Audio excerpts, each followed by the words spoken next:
really have a specific home. They're just chilling, going around.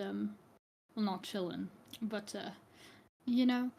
I think we know what her favorite beverage is. Rock. And any takers? Any guesses? Rocks. Yeah, window cleaning liquid. We want vodka. Yes, thank you, Christo. Christo got the right I was answer. correct. What are you Big... talking about? If you take 2 rocks and squeeze them really hard, you get vodka. Yeah, that's her God. favorite food, not her favorite drink. Tell her that she's going to be crying for days. How And do you I'm- keep I'll- her entertained? Tell her that she can get vodka out of squeezing rocks. And like 4 weeks later, not working. I think she'd just end up breaking the rocks. But yeah, her favorite food would be mammoth cheese.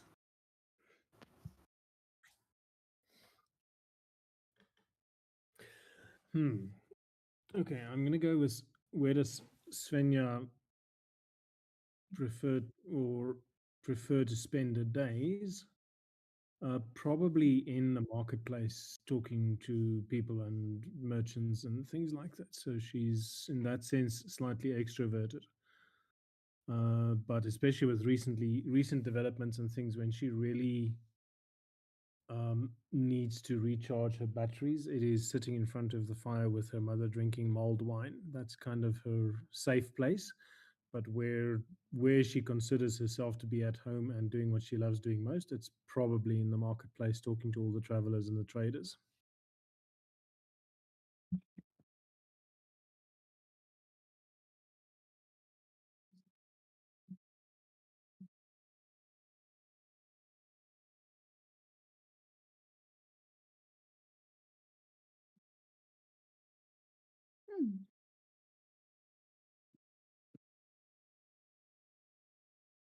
Gorm Go probably on, feels you at man, home. Camilla. Well, either at Brodovik, his house, or out on a ship if he ever finishes that one.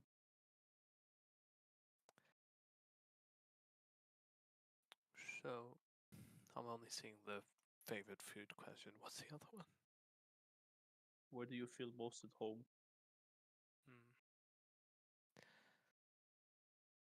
Yorman, I'll answer the food one first. Yorman's favorite food doesn't have one dish he likes, but I think he's always attracted by like more exotic meals, especially from travelers and merchants and whoever. And that goes for beverages too, but can't beat a good pint of ale.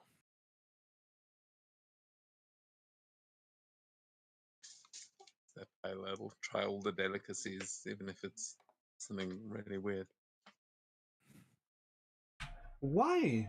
Why do you need to have both a favorite food and beverage when you can combine them and say blood? Do you eat blood? Yeah, if you left it outside too long, yes. Isn't technically the what's called definition of food stuff that gives you sustenance, which means that blood would count as sustenance. I mean, look, I don't think anyone's going to argue with a vampire that is food. like, yes, Yes. so long as it's not my. I mean, smile and walk slowly backwards. That's how you discuss disagreements with vampires. I mean, Katya might be dumb enough to. Well, I mean, you may have actual rocks in your blood, so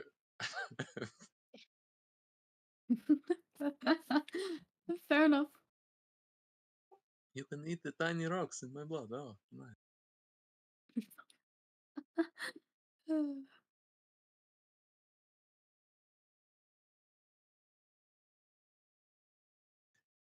Oh yeah, okay. So I guess that is everyone. Svenja, do we have a recap for tonight? Yeah, I think so we arrived in the village. We arrived back in the village, coming through the tree. on the verge of Katya's tribe and the village people fighting with each other. And it, yep. Turns out that Einar was trying to give them some sort of metal that hurts giants, and they threw them in the well, and there was a bit of a misunderstanding, which we managed eventually to sort of settle down and arrange rather for a feast, and introductions are made all round, Katja to the Jarl and so forth. Svenja has an unexpected discussion with Nilmer, Ursula's mother, who was quite angry about that wretched man and his dealings with the dragons when she hears about Ursula's death and the way in which that happened. And Svenja is very curious about exploring that a little bit further, especially the fact that she was angry at Thor and the fact that Ursula's mother wasn't happy with her going to Valhalla. So there's like a story there that's sort of picking at the back of Svenja's mind that she wants to explore.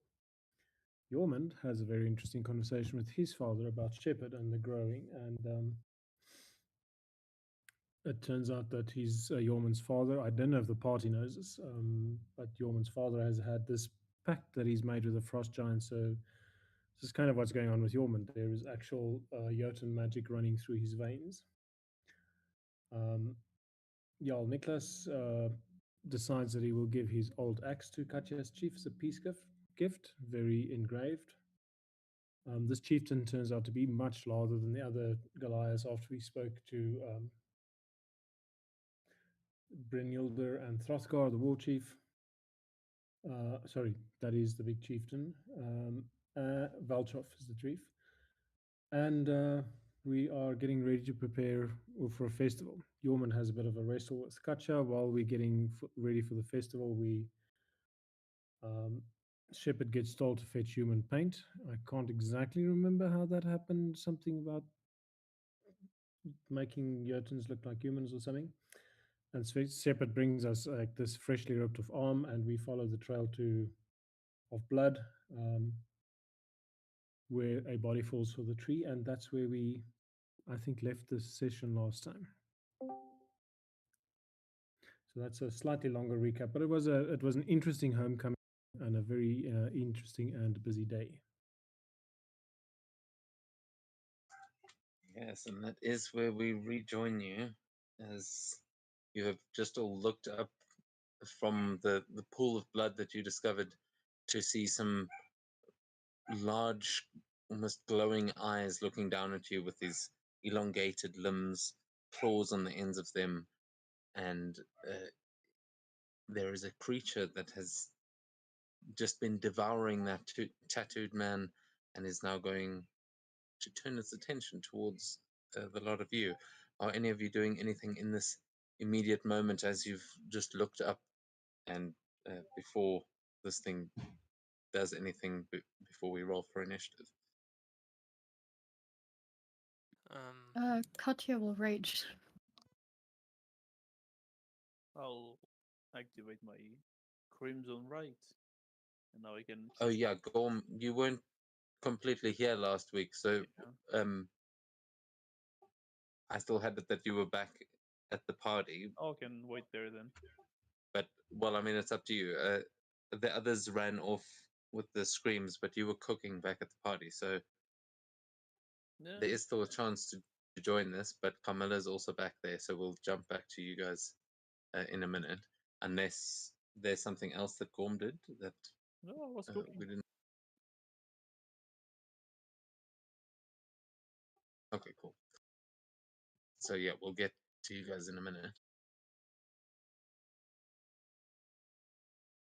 Yeah, I'm gonna giant smite. Okay, so technically, I believe that Svenja she was wearing a party dress and things. So are we actually wearing armor and weapons, or am I going to go with Svenja did not specify that?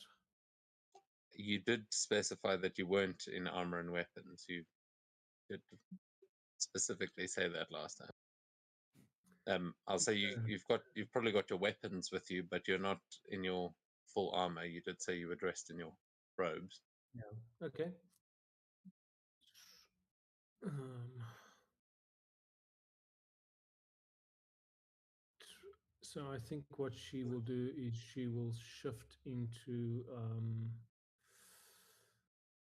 her celestial shape, and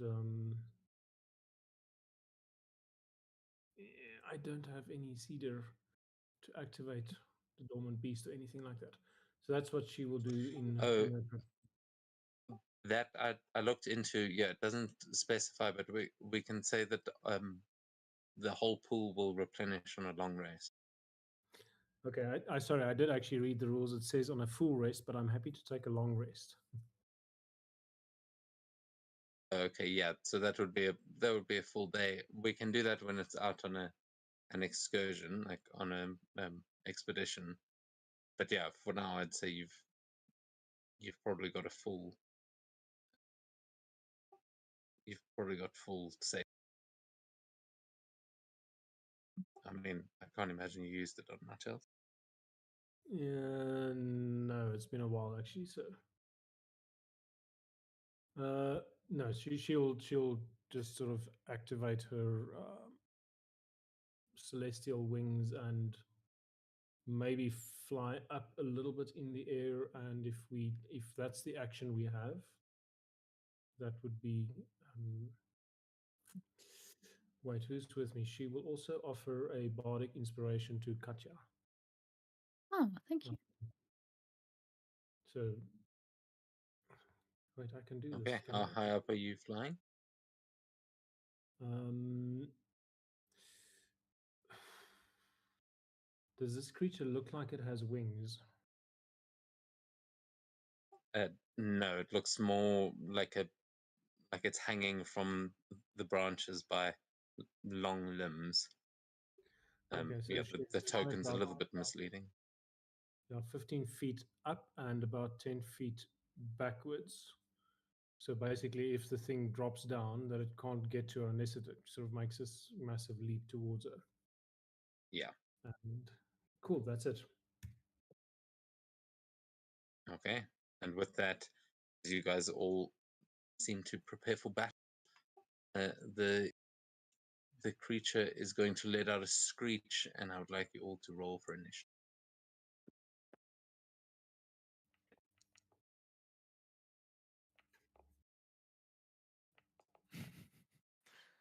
Not rolling well. Wait, where is initiative on this other? It didn't want to put me in. Let me just see if it puts me in now. Okay, but that is a 5, not an 8. 11.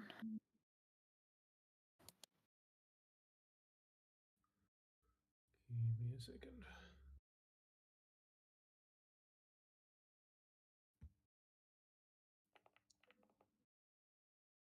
Okay, 22.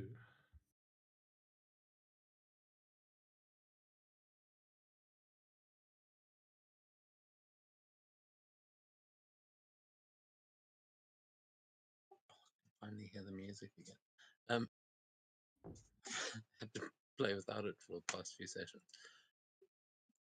So, okay. Yeah, it's just you guys for now. So, Svenja, you're up first as you fly up and you see this thing ready to like launch out of the tree towards your friends. What is the range on this? 60 feet. Oh, beg your pardon. So she will speak the words of hell, and the cold of Niflheim will spread from her lips towards the creature as she does a. Let me see if have I targeted this thing. Yes, target it, and has the targeting look changed? Yeah, Okay, so I have hopefully targeted it. it should still have over the corners little arrow. There we go. Right. So it takes a little bit of damage, but more importantly, it now has disadvantage on. Damn it, where did the spell description go? That's weird. When I cast it, it appears that it disappears off my available actions. Yeah, it is in the chat there. Weapon On a failed attack save. and dex saves. Ah, there we go. Okay. And as a bonus action, she will throw out the Devil's Dance rapier towards the creature and attack it with it.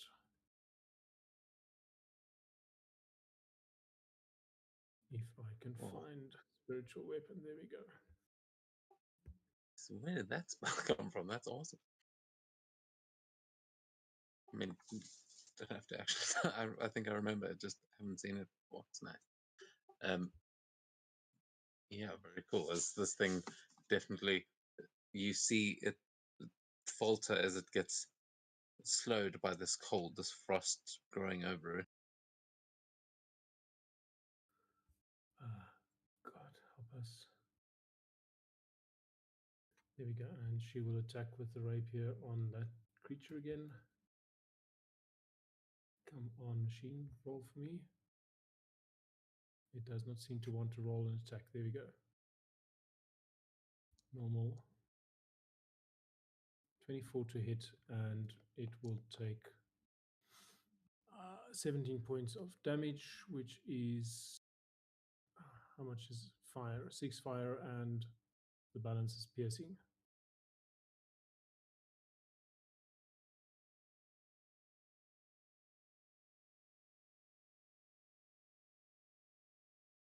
And everything looks all different. But that, I'm not seeing if it applied. It doesn't look like it. Wait, let It was me. the 24 to hit and 17 damage.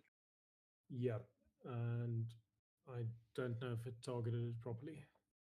Yeah, it doesn't seem to have applied the damage, but it's fine. Because that your spell also makes it vulnerable to fire damage, right? Oh shit, does it? Ah. Yeah. An affected creature's speed is halved, can't take reactions, and it has disadvantage on weapon attacks and dex saves. The creature also gains vulnerability to fire damage. This is OP for a first level spell. But ceases to be affected by the spell after taking any fire damage. Oh, okay. So your fire burns away the frost, but it does take double fire damage on that hit. But the spell is ended by that, by doing fire damage. Yeah, I'll take that. So just 12 fire damage and 11 piercing.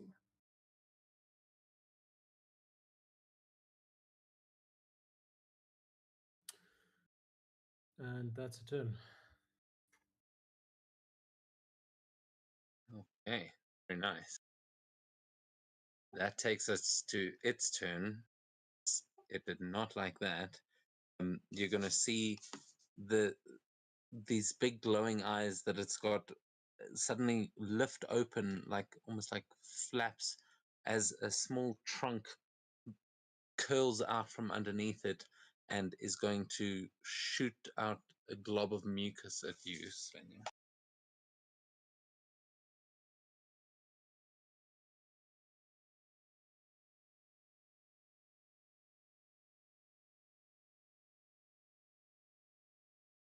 Oh, there's a crit.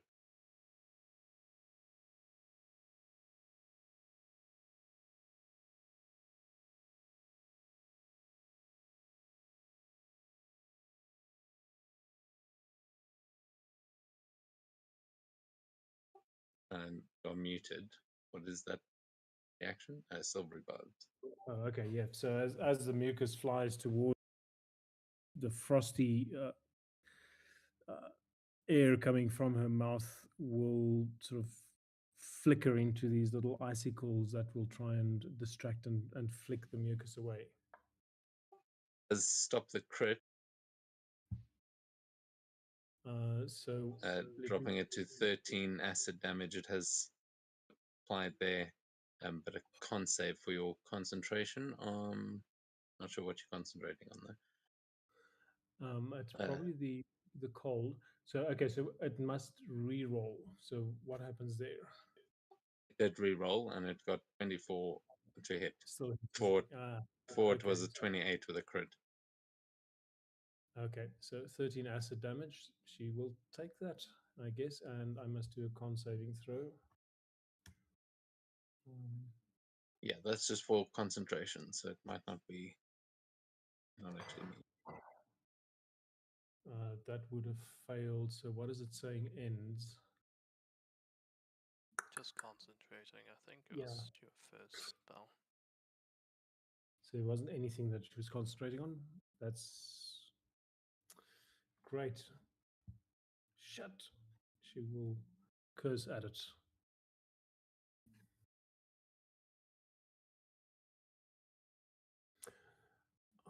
It is then going to swing it's going to swing itself on a branch and fling itself into the air, where then you see it spread its sides open like a flying squirrel almost, and you see that this does have not wings necessarily, but it does start to glide down towards you with these massive claws as it swings one at you in the air, Svenja, but it is gliding now down underneath you.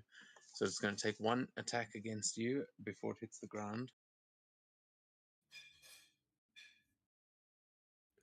Oh, I really pissed it off, didn't I?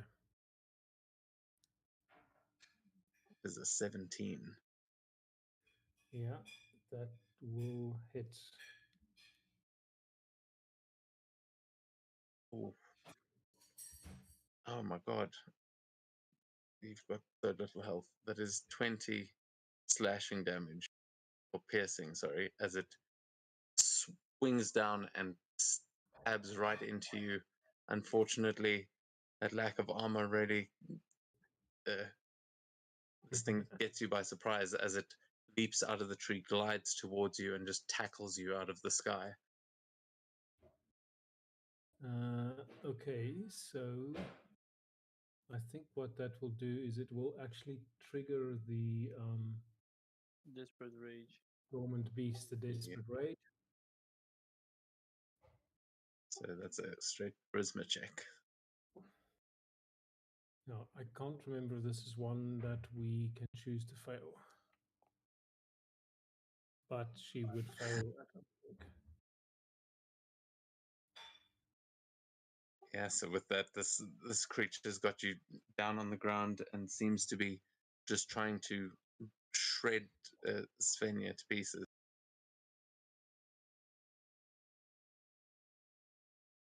I As yeah, that will be it coming to the end of its turn, but Svenja, you do go into a desperate rage. So she'll wait. Where do I get 20, 25 temp hit points? Where do I do temp hit points? I'm just going to add that to the health bar for now. I don't think I can do anything when it triggers. I have to wait for my turn. Yeah. But I guess the as it pulls it to the ground and sort of rips through her, the angelic wings almost solidify, and her face twists into this cold, impassive mask of the Valkyrie trapped inside her, and she gets this almost battlefieldy, avenging angel look to her as the light flows out of all of the wounds that she's had and where the acid has burnt her skin. All right. Yeah. As this creature's bearing down on you, Yormund, it is your turn.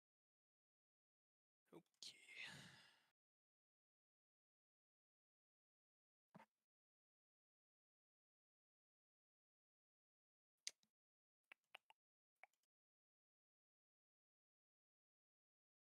One second.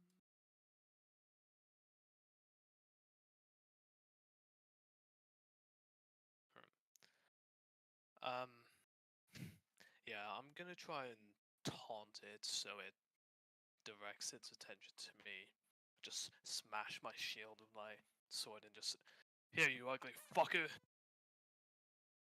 And Oh, make an intimidation check for me to try and draw its attention away from Svenja. As you can see, the eyes that you're looking at, they're starting to look a little bit less like actual eyeballs now that you're seeing it up close. It looks almost like shields over its actual face. okay. Let me check that. Oh, I do.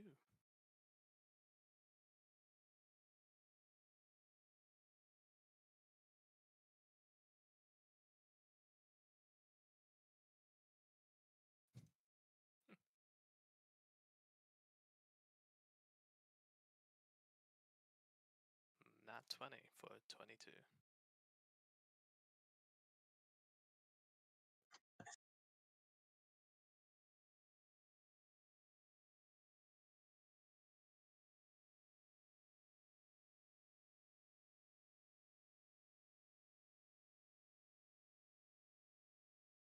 How was that sound?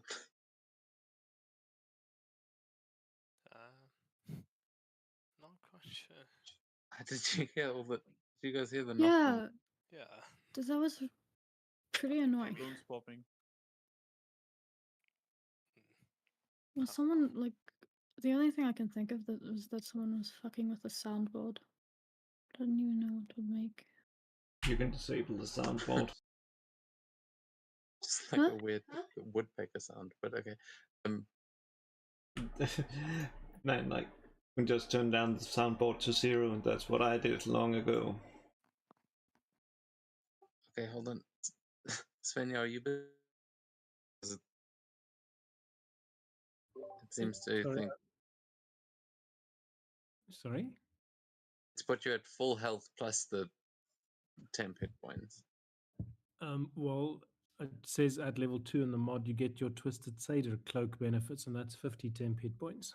Oh shit! Okay, yeah, it's more than you have base. Okay, Yeah, so I- we no, may no, have that's to look cool. at- That I didn't know that. Nice. Okay, sorry. I thought it was auto fixing it again.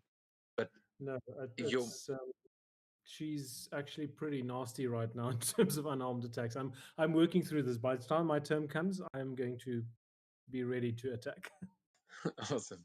Well, Yeoman, you have definitely with that net 20 gotten its attention as it like has the one claw sort of still down on Svenja and it starts to turn towards you as you see that little trunk like flickering out from between those shields on its face and you hear it giving this low growl, but it is definitely looking at you as Shepard gets behind. Yep.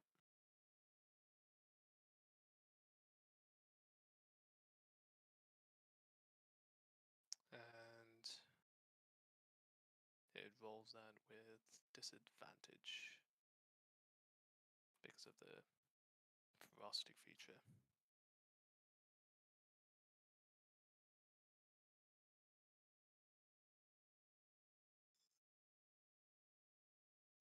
I think it failed anyway. 14 succeeds. Oh. Okay.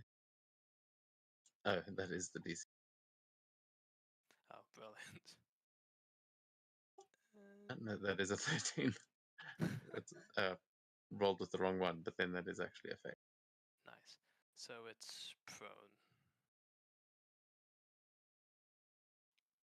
Oh shit! So Shepard just gets that tail and drags it down to the ground as its chin smashes into the floor in front. And alright, let's fuck it up.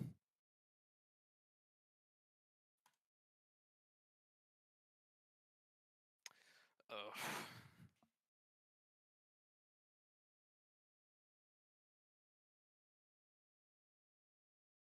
You see your blade glances off of one of those. You like stab it right in the eye, and you push back one of those shields, and you realize it's just one of its ears that's folded over its face, and you just see the real eye underneath for a second.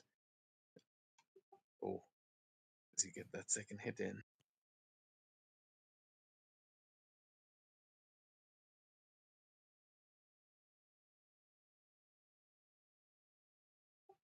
It's a quick flick of the wrist, slicing underneath its shields, and you slash across its eye. This thing is not happy. It's screeching and looks like it's about to throw a tantrum. And I'll also shield bash it with my bonus action.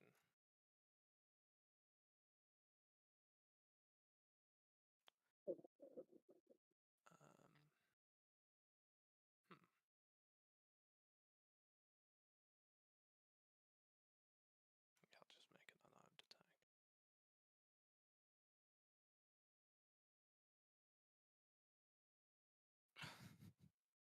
Oh, that hits. Yeah, just hit. Nice.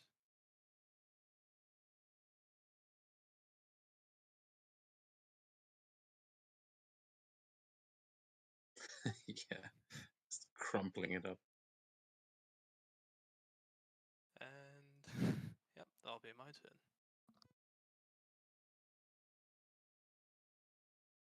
Okay, nice. Katya, you see Yeoman and Shepard have teamed up to take this thing down, but it's taken Svenja out.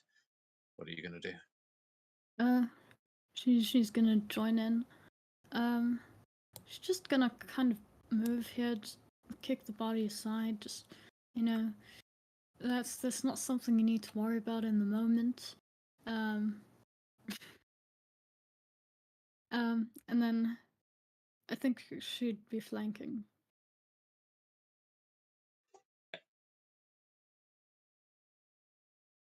Okay. Oop.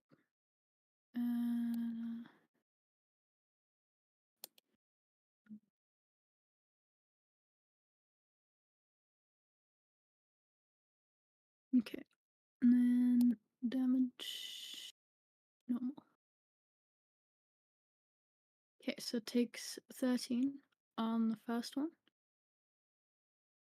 And then another one. Holy shit. Nice. Nice.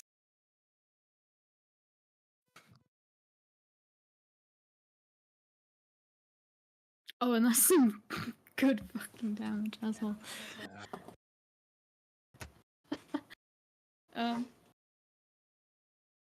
Yeah, that's a 10.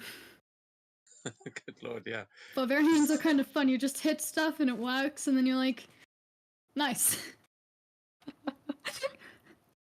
Yeah, this thing looks badly hurt. Where are you aiming for when you sort of cleave into it? She will aim for one of its arms. Okay, yeah, you see you cut deep into that arm. You see it is like hanging a little bit looser now, tendons exposed, and it is bleeding profusely. Is that going to be your turn? Yes. Okay. Svenja, I'll give you another moment to prepare, as we are going to quickly go over to the longhouse while all this is happening. Okay. But we will come back to you in a minute as we head over to the longhouse where the party is now starting to get underway. There are some drinking games being played, and Gorm, you are busy.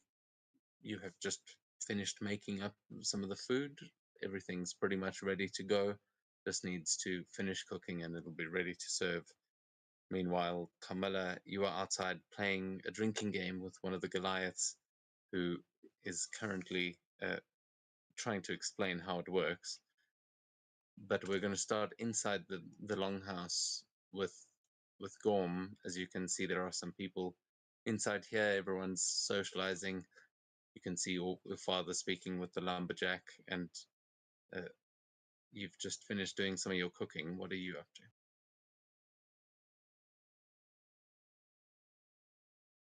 Probably just grab myself a plate and start eating.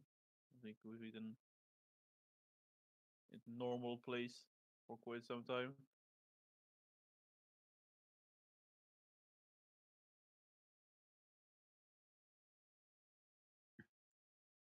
Okay. Yeah. Are you just eating that inside here in the tavern? You know that the party is outside as well. There's all the Goliaths are socializing out there, and your mother's gone out to meet the druids that you guys arrived here with. Yeah, I'll grab a plate and head out to let them know the food is ready. It is currently in combat because of the other map. Sorry. Um, yeah, as you are heading towards the door, you will see that Oder has just, Yorman's mother has just gone outside, and we will see her approaching as she makes her way into the party. She will see you there, Carmilla, as she approaches you, and she says, "Be careful not to drink too much tonight, huh? We've got training in the morning." Nah, can't hurt. Is there such a thing as too much? I just look up at the Goliath. Not for me. And Oda looks up and says, "As well, we may be able to drink, but we must make sure that we are looking after our friends as well. Where are the rest of your people? I don't see them here. Have you seen Yormund?" They left with a hand not long ago. A hand in one of the Goliaths. Not sure where it came from.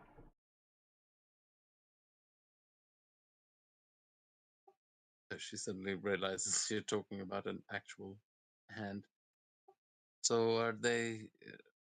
They're going into danger, and you have not joined them. Nah, I think they're just gonna return the hand. What danger can be in that? Severed hands don't usually appear without injured bodies. As a blade of Alsvarter, it is your job to look after them, you know. If anything happens to my son, I'm going to blame you. If anything happens to this beer, I'm gonna blame someone. And I'm just starting going off in the direction they was stepping off. Don't worry, I'll keep it cold for you, Svenny. I mean, Carmilla. Forgetting names, alright. Yes, Svenja was also with them. Well, bring her too, she seems like fun. As Gorm, you see this interaction happening as you're heading outside. You were just behind Oda. Are you gonna do anything? I'm just holding a plate eating. Food is ready. Did I miss something? Well, Carmilla says your friends have gone to return a severed hand. I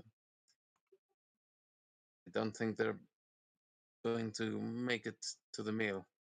Perhaps you want to go catch up with them. Yeah, well, here you go. I will not be finishing this, most likely.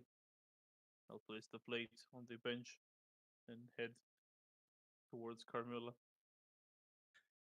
You'll see Oda and the Blythe both go for it at the same time, and then they start challenging each other to the drinking game to see who gets your plate. But some other people will start filtering into the longhouse after your announcement. You guys make your way. You will soon catch up to Camilla. As Camilla, you head over to the mushroom forest, and you will notice the tracks of blood that the rest of them followed, and the traces that the rest of your party has left as they carved their way into the forest. But Gorm will catch up to you just as you're looking over those. So you can give me a survival check if you want to try and track them to the right location. But yeah, what are Gorm and Camilla doing as they meet up?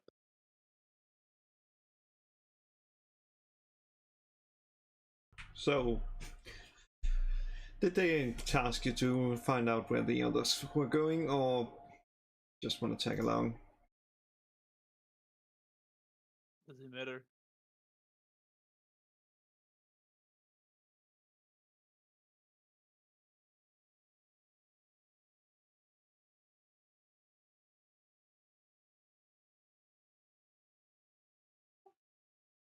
For reference, you guys all made your way out of the town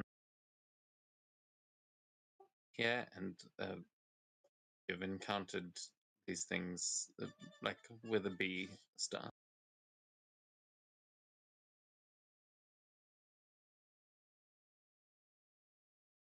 Well, that can be good.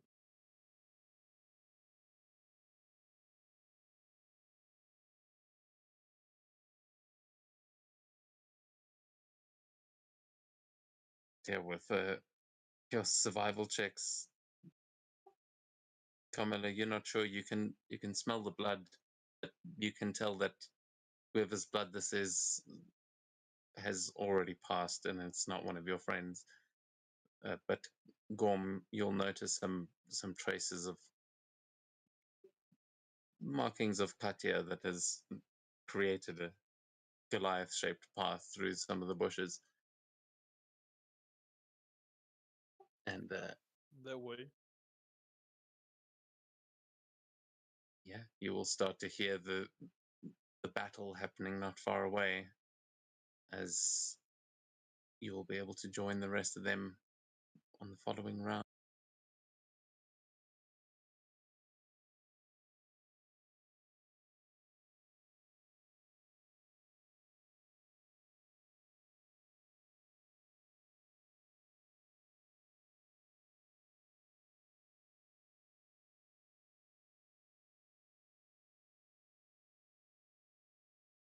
Should we roll initiative to the? Yeah, I'm gonna put you down on.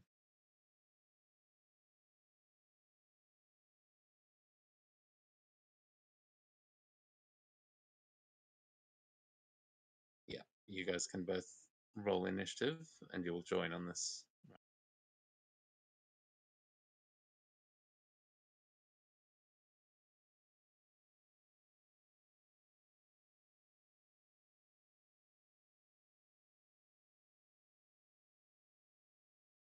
I will say because I'm doing this fight at the bottom of the map, you guys will actually you'll have half movement on your first turn, the two of you. Yeah. As you're still running to sort of catch up with this.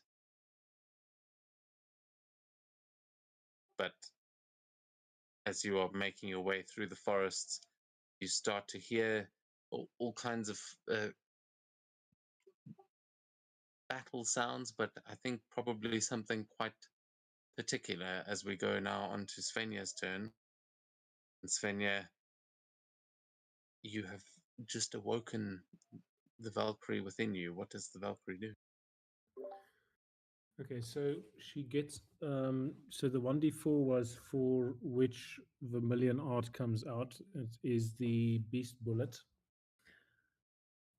Because she is enraged, that wisdom saving throw that she fails, she's seeing nothing else, no one else, and nothing else except this creature that is attacking her, which is not particularly good looking at the other two. So I'm kind of hoping the beast bullet is a single target because the other two is not great for everybody around.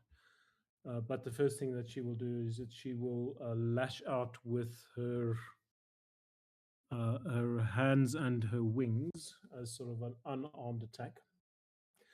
And I'm assuming the dormant beast, twisted cider cloak, all of those don't stack. And the reason that's important is if they do stack, her strength is currently 22. If they don't stack, her strength is currently 18. I think they stay because there are different sources. You can activate them out of, at least in the key, you can activate the beast and the twisted cloak, like separately. Just when you go to rage, they activate automatically. But it's something. Correct, yes. So they have all activated. So okay. So do they stack? Yeah, it does. It's the dormant beast is like the base level, and then when you go into the twisted cloak, it ups that. So then it stacks on top of that ability. Yeah.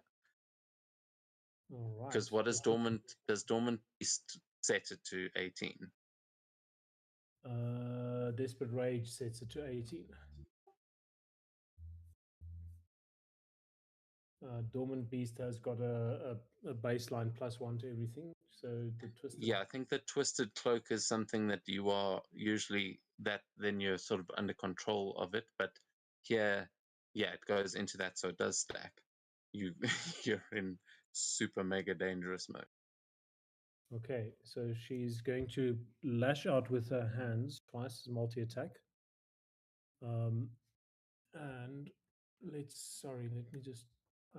Hoping this unarmed attack. How do I get an unarmed attack to target? Wait, hang on. Let's see if we have unarmed strike. There we go.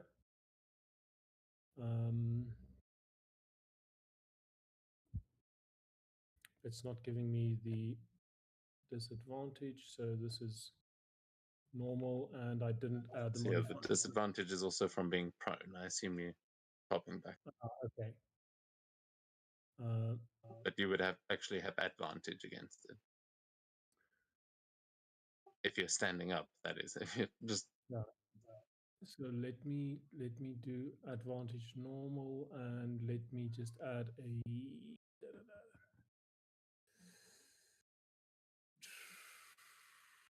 +4.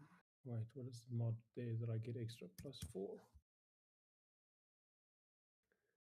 Okay, so the first strike was kind of an 11, and the second one, so she misses with lashing out at it.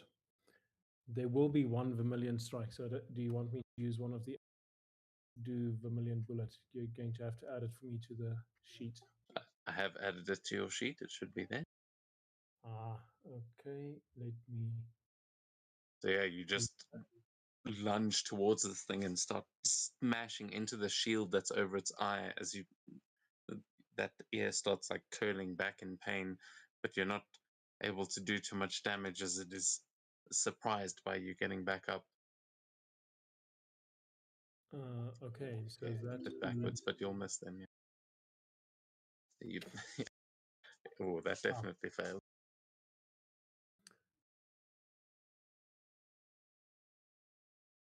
Okay, so shit, wrong direction, and That's fine. It did make it takes trigger a it lot from of. them. It just asked it from you as well. So just roll yours. We'll undo.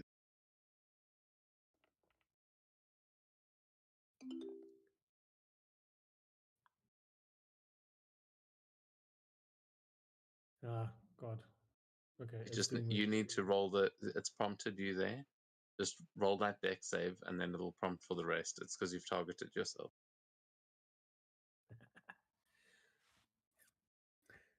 Okay, that's fine. We'll undo the damage when it applies because it's probably going to kill. Holy shit! Yeah, I don't know why I went to the trouble of calling you other guys over.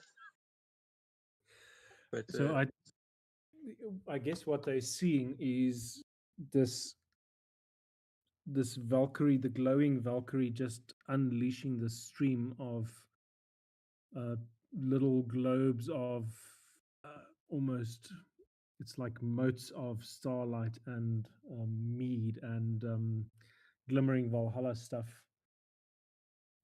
and in a cone, and she's completely unaware of anybody around. So we're actually entirely lucky with the positioning because she did not see you while that happens.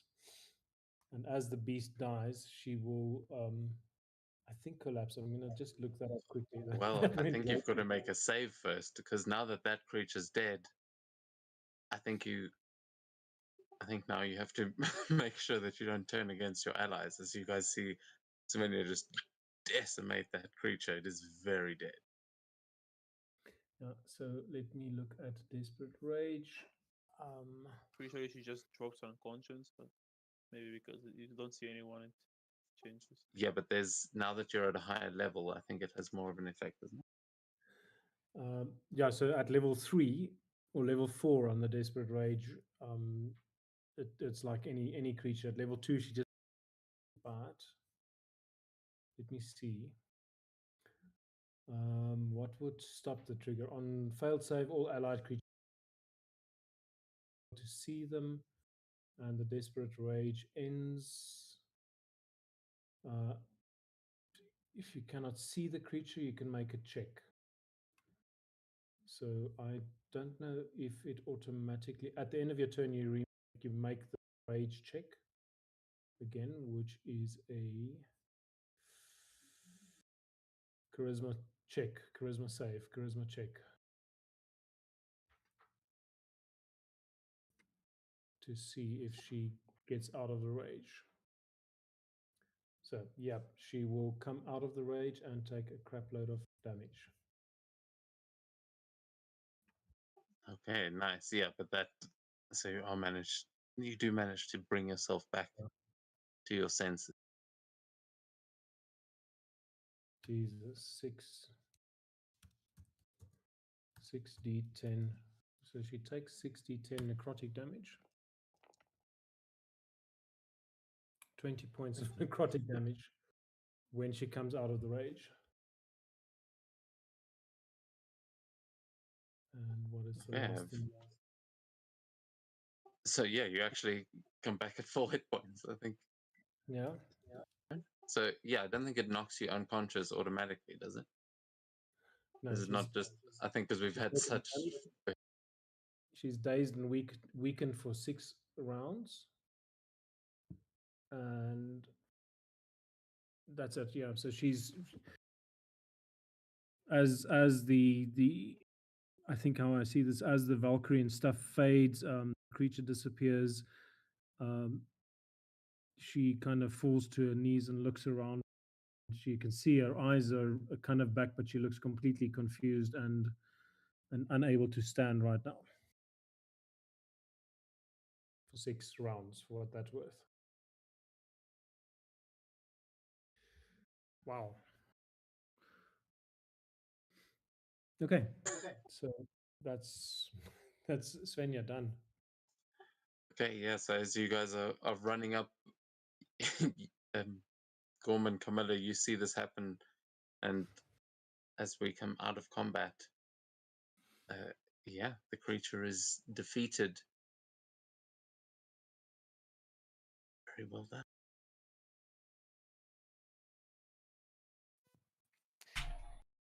See? Nothing dangerous. Left my plate for them. And it's empty when you come back. I think I can cook more. Yeah, Yoami just looks at Svenja and is like, what the fuck is that?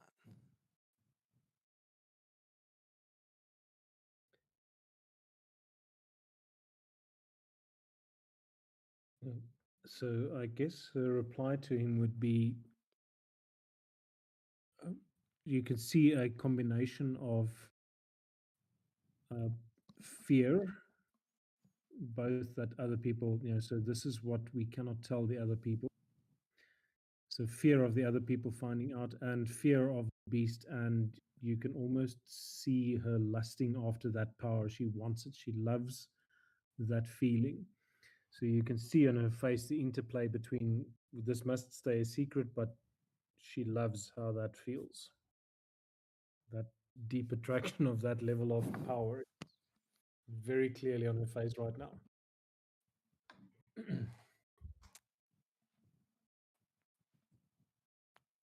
Yoami just kind of squints and looks back at the body. Just Katya, do you want to take its head off and just say that's how it died? No. Is this a big thing? Do you see the ear sort of unfurl to reveal its actual face as the shield is undone? And that's what you see. Oh. He's creepy looking. Yeah, I will keep as a trophy. We must find somewhere to keep trophies. And yeah, she'll just hack its head off. I Okay, feel like you can make a in harvesting a check. Oh, how do I do that? Yeah, we actually have mechanics for that in this game. So it's a survival check. I think, yeah, it's usually just normal survival. Okay. And you still have that bardic inspiration. Do So I? 1 to 8. I understand that. Hey, 22. That took it up a lot. Oh, nice clean cut. Yeah, very nice. And yeah, as you are hacking its its head off, you are going to manage to get some materials from it. I'm Nice. looking those. You can Yeah, carry in on. another life, Katya would have been a lumberjack. Oh, actually, here we go. So yeah, these are definitely. You can actually get 3 things here. Roll 3d20, please, Okay. and tell me each result. Okay. 11, 17, and 19. Okay, nice. So you find a Ketcher longbone, which is yeah, you find a long bone. You find you take one of the ears, and what is the other one? A 19. You take one of its talons, one of these long claws. Okay. You would know that the long bone, you can use it to add to. You can use these to add to armor or weapons, and yeah, Mikkel would probably be the one to talk to about turning these into something. But they can definitely. You could turn that ear into a shield. You could use those talons to turn them into like a mining tool, or you can use it to make armor that lets you spider climb, basically. Um, and the longbone can be used to gain temporary hit points on armor, or it can add to cold damage spells when used on weapons. So this is quite a nice creature to actually. Well, these are quite nice materials to actually use. I'll try and add those. You want to add them to your sheet, or shall I add them to the party inventory? Add them to the party inventory, I think. Because yeah, I think most of them are armor, and Katya doesn't believe in armor. No, I mean they're just parts Oh, of the beast. They can be turned into armor and weapons. I'm just was okay. telling you what they could potentially do. But yeah, you've just Oh, hacked off a nice. few bits and pieces, and you've got the head just as a trophy. That doesn't have any effects, but one of its ears might. She holds it up and like looks at it and says, "This is one ugly shit."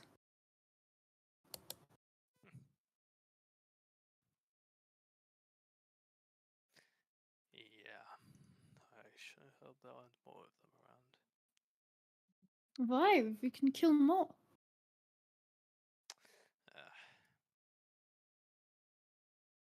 I don't know.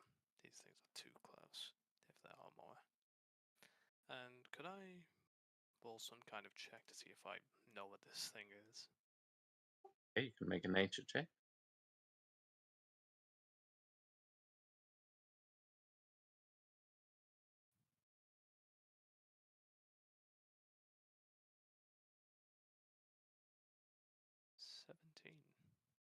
Yeah. 17, you know that this is a catcher watcher. It is a lemur like monster with long arms and hook like fingers and claws, has bright yellow fur and blue skin, and it can fold its spikes over its face, forming a mask that is usually used to intimidate would be attackers. Also sports a tube like trunk and large forward facing eyes, and these are usually peaceful creatures, but they are quite rare things. These are like exotic creatures, much like the kinds of creatures that those bandits you fought before might have been capturing and trying to trade and whatnot. But yeah, they are. This one seemed more aggressive than they should be, and they like to live in the trees. But yeah, other than that, they are rare beasts.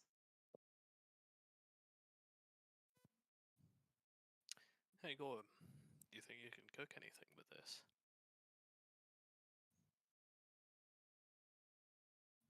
Maybe. Not sure really what will be. Always try. Alright.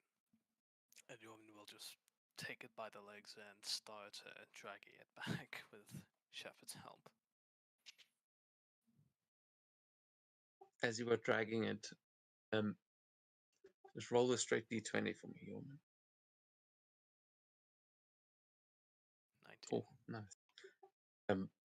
But as you're dragging it, one of the parts that has just been torn apart and ripped open, you will see a small, what looks like a set, like scroll, just sticking out from the side where its stomach has been punctured.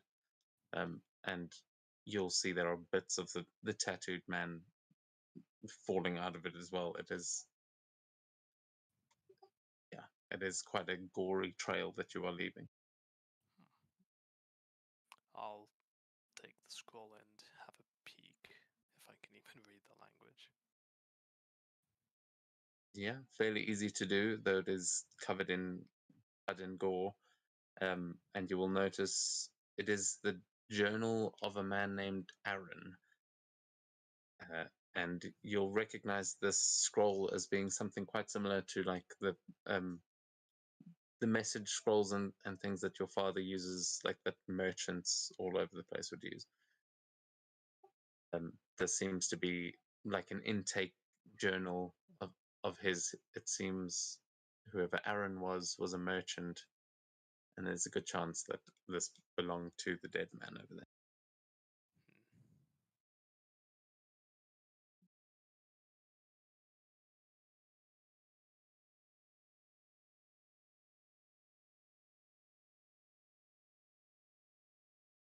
He'll just kind of awkwardly pocket, just like shake off whatever bits of gore he can and just pocket it. And continue dragging the body.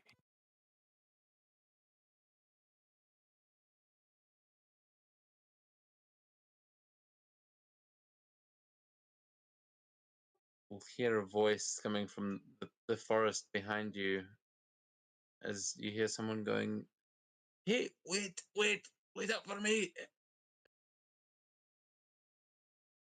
And you will see that Ulfild's father, Nurse, like running on his little dwarven legs up to you. She goes, oh, my dear God, are you all right? I thought I was too late. Wow. Maybe 17 years ago, but we're fine now. Looks like you don't need my help anymore, eh? What the hell's is that?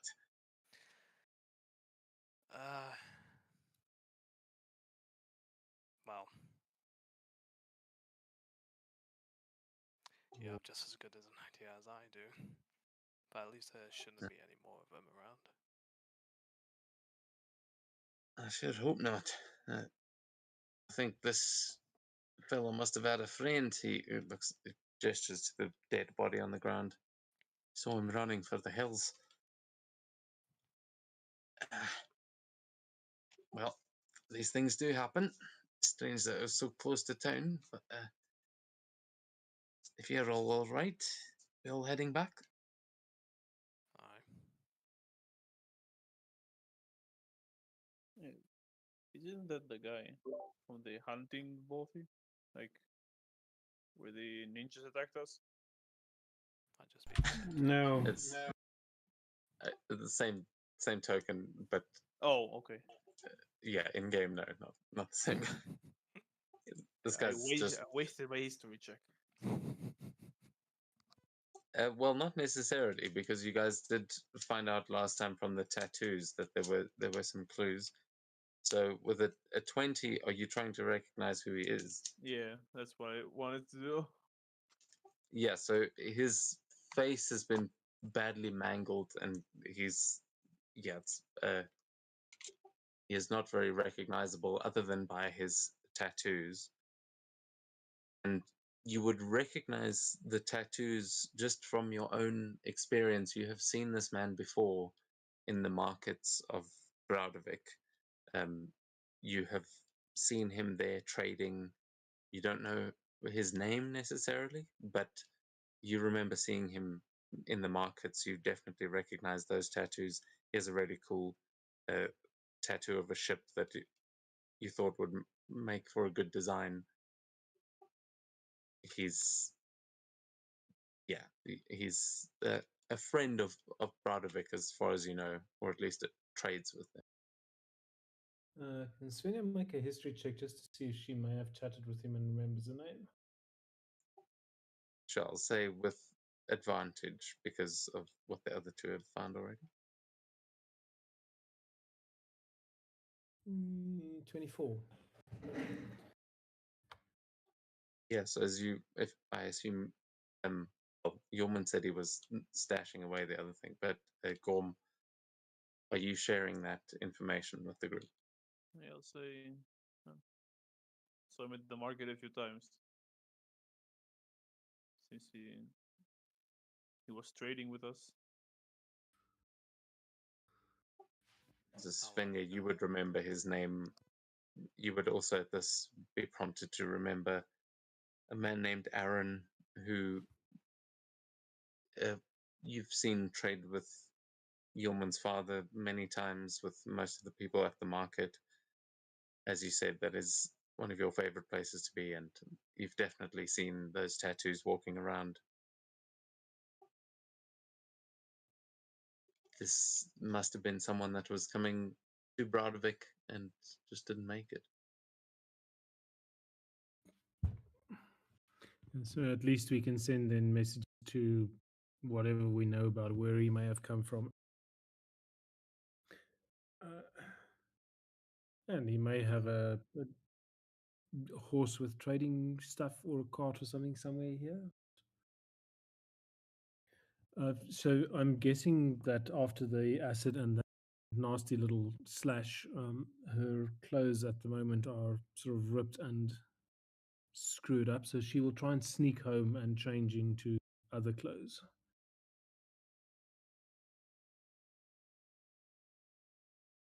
Okay, so if Sven is sneaking home, Dormund, are you dragging the body back?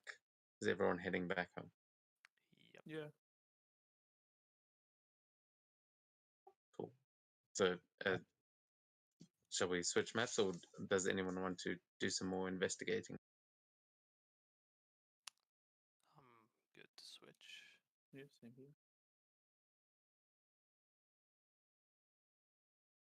Cool.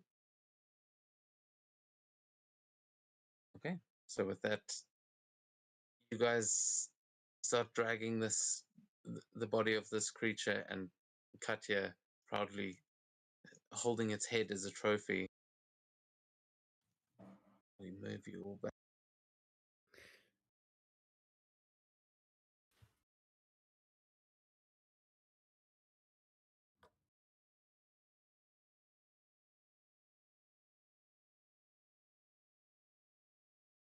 And you are joined by Nurse, the hunter.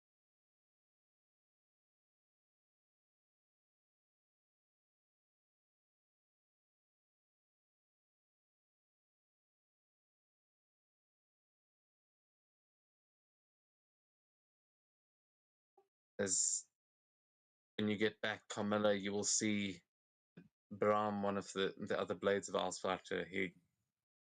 He sees you approaching, and he asks you. He says, "Oh, that looks like a big one. Well, is everything okay?" Yeah. Wasn't Yes, he's anything dead. Yeah. Yeah, it's dead. It's pretty much. It was right. fun.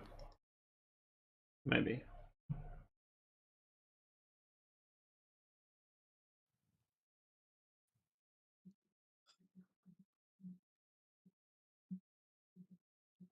Okay. He kind of just stands back with his shield up as Yeoman comes dragging the beast back.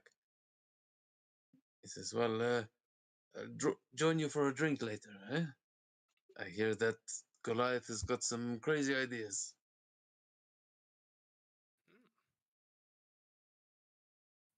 Sounds fun. Yeah, he's addressing Kamala in particular. He doesn't actually seem to pay the rest of you too much attention. Like he notices you there, nods as you walk past, but yeah, he seems like they've got their own little team dynamic brewing now. Yeah, let's see who falls first. Us or the Goliaths. It's your ground. Oh, sounds like a good challenge. As you will see, there are a couple of conversations going on as you guys approach, and all the eyes will turn to you as you come dragging this creature through. Some of the Goliaths will say to you, Katya, you'll see Brynhilde turn to you and say, "Well done, Katya. Looks like you are already helping these Braudovikians, or whatever they call themselves, to hunt the big ones." Yes, Which is it's just very fun.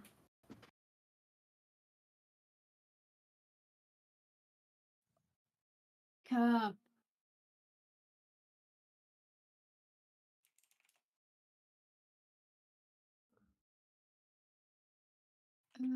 Is it just me or did Dev go silent? sorry. Oh, sorry, you were Can saying? you hear us? Yes, now I can. No, I was done. Oh, oh. She just they seem to be she seems to be talking to a woman around the fire. They just both seem to raise a horn as everyone seems quite impressed with the catch you guys just managed to get. She'll raise the head as well in like a, like a kind of like victory kind of thing, and then The Goliaths will cheer. Nice. And then she'll keep walking with Yormund. Yeah. But yeah, she'll show it to like every Goliath that she passes. Look at this ugly fuck. Yormund, once he gets to like the middle here, just lets go and just drops it as like a trophy. A mark of, yeah, we fucking killed this thing.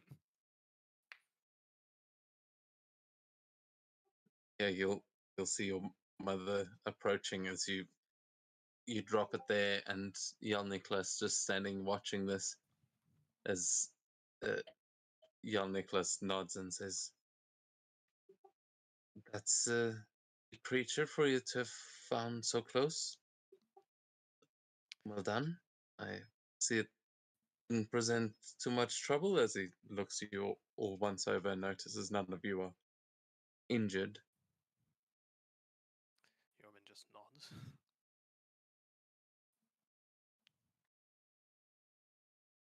Yes, But it's like sport.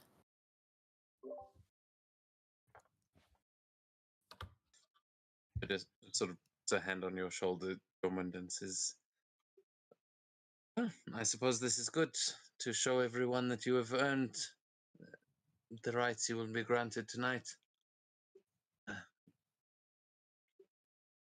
This is a blessing from the gods."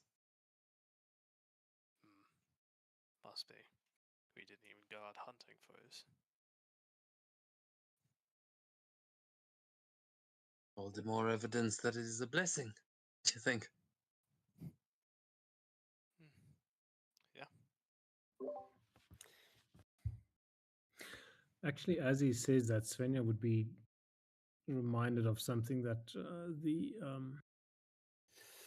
the fates said, and be scanning the trees for ravens anywhere watching this.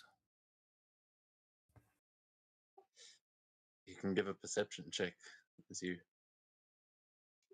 take a look around.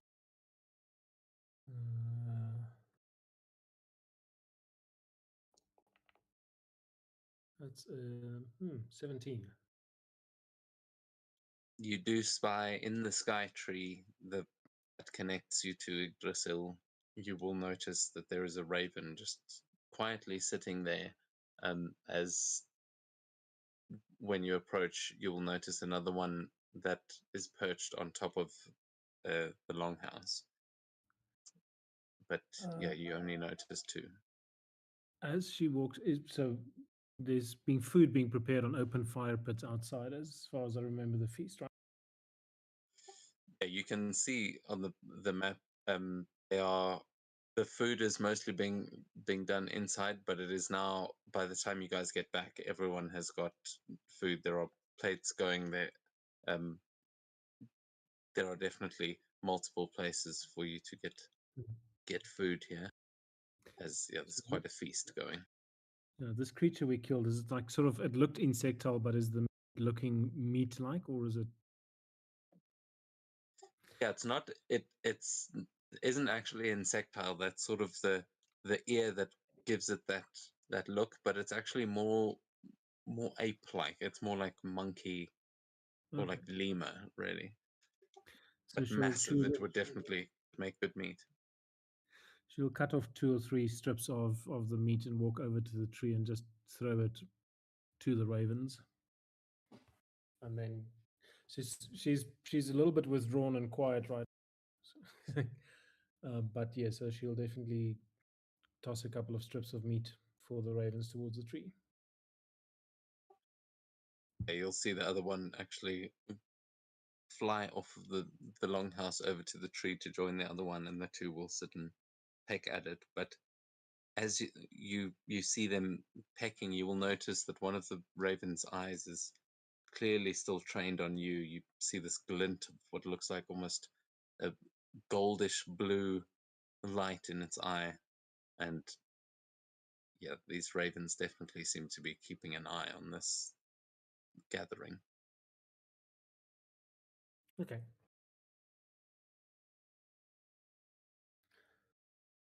Will she blow a kiss at it? Yeah, she'll blow a kiss at the raven and turn back to drinking games or something. She needs a distraction right now. Yeah, as at this point, Kamala, you've returned to where your drink is still sitting there. He has kept it for you, and he slides it forward with a second one as he lifts a horn to congratulate Katya as she walks back in, and all of you on your. He says, "Ah, good, you're back. Are we finally ready to start with some of the drinking games?" I hope Ah, so. yes. I hope so. I have a friend Gotcha. who will join, and she like presents Yomond. He can grow please- big, like Goliath. Sorry, Sorry. are you? Have you got a serious delay? Because you've spoken over Carmela every time she's tried to speak. I think so. I think I have a bit of a. Just Yeah. please do be aware of it as we're going forward, because it seemed like you're targeting Carmela for some reason. Okay, but yeah, sorry. So yeah, Carmela and what's Hjalmar are currently setting up here. He seems to be presenting now what the drinking games are. Are all of you going to join them there, or have you got your own business around? Yeah, I'll join. drinking game for Svenja. Is my plate still on the bench? No, you will see it as they have eaten it. Oh, Odir is actually holding the plate and is eating the last scraps from it. But you can see that there's still 2 pieces of meat there that you specifically kept those little cuts for yourself, and she is about to get to them.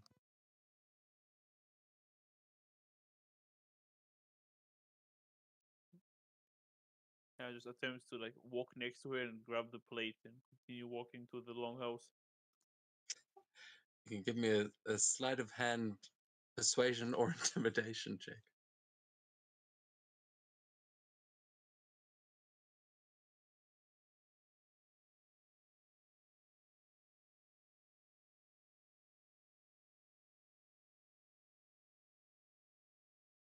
Ah, there we go. She got 23 to hold it as she like holds onto it, but yeah, how do you wrench it free from her hand?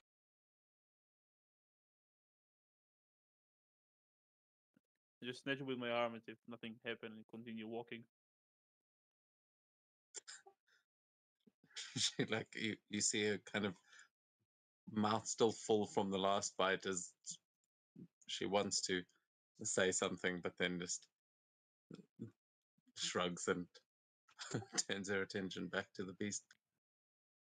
You want me to just walk your sword? It's just should have kept a better hand on it.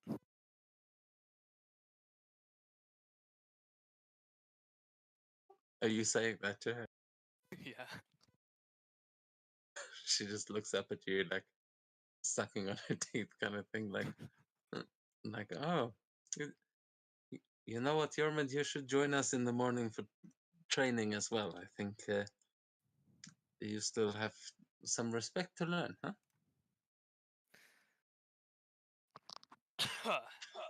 And he just walks to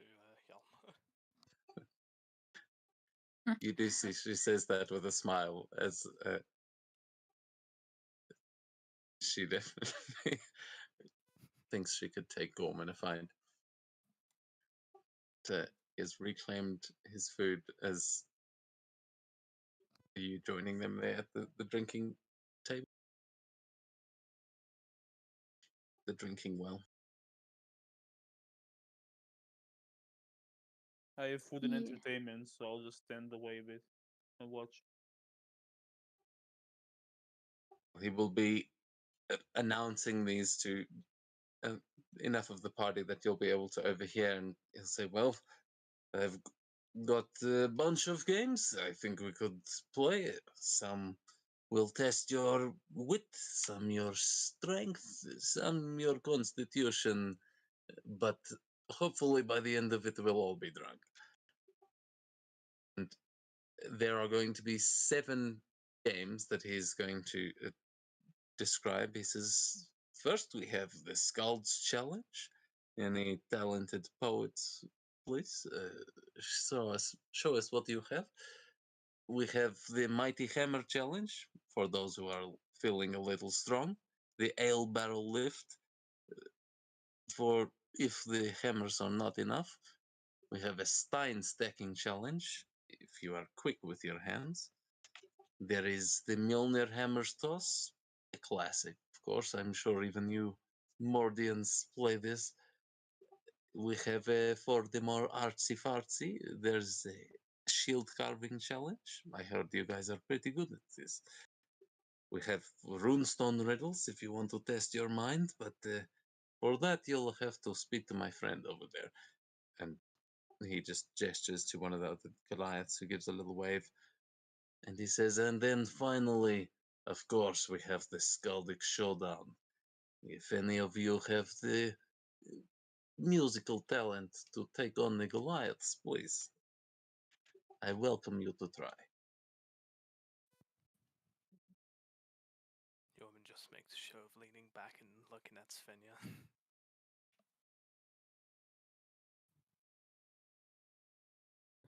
Oh yeah, she'll try these first, and then she'll try the strength ones later because she intends to lose. Wait, so hang on. Do you drink if you? Is this like drinking games that if you lose you drink? some of them. They've all got their own mechanics, but yeah, that's that's the basic idea with most of them. So he will say, as Yorman sort of points to you and he sees that you might be interested, he says, the Scouts Challenge is always a good way to start, get everyone in the mood. We take turns trying to impress the audience with drinking prowess and storytelling skills. The person who impresses the most spectators wins the round. The idea here is to drink and tell stories at the same time, try and get the whole crowd amped up. And there are actual rolling mechanics for all of these. So with the Skaldic challenges, don't worry about like everyone can enter these things. Don't worry about your actual like flighting skills. But, yeah, if you've got some, bring it. Yeah, would you like to start out with the Skulls challenge? Yeah, why not? So I have a Goliath opponent in this one, do I? Or is this like all in, everybody can challenge? Yeah, it's the person who manages to draw in the biggest audience will win the round, but whoever wants to participate is welcome to. You would roll a performance check to see how well you can captivate the audience, and a Constitution save to see how well you handle the potent Viking mead or Goliath ale that you are drinking here. And the DC increases each round. But they are, yeah, they are more mechanics to it than that. But that's basically the check is going to be performance and con saves.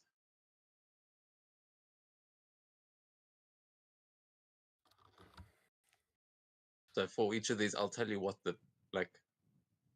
what rolls you might be having to make so that you know going into it, but then we'll get into the actual game if and when we play them. Yeah, I'm ready to play. I'm trying to think of the first flighting challenge. So this Yeah, so I who's may not be more creative around that, but well, yeah, that's why we always rely on the rolls. But who's joining this one? We've got Svenja. I might join for like a round.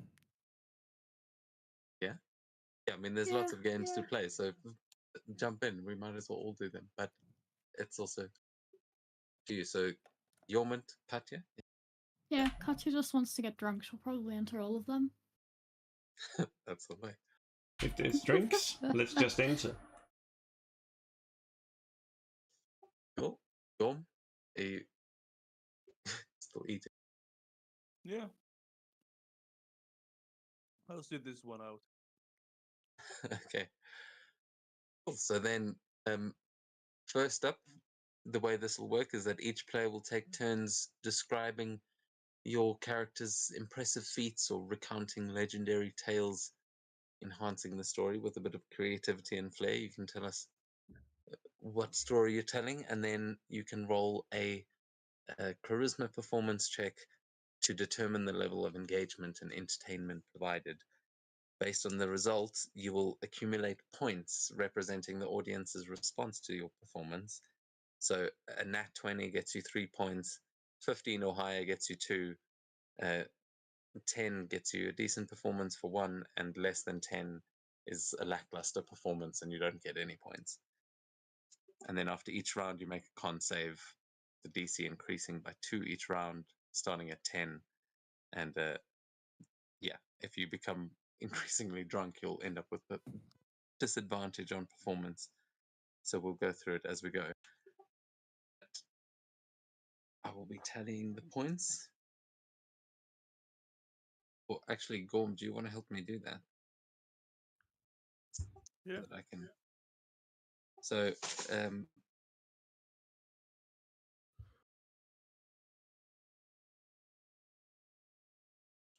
just going to copy and paste the scoring.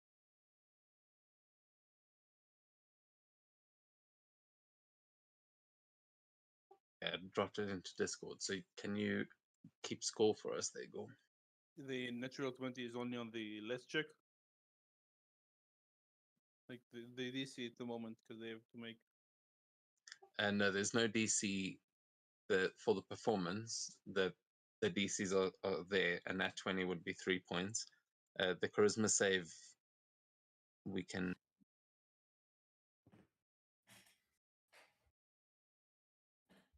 There, that's the charisma save. So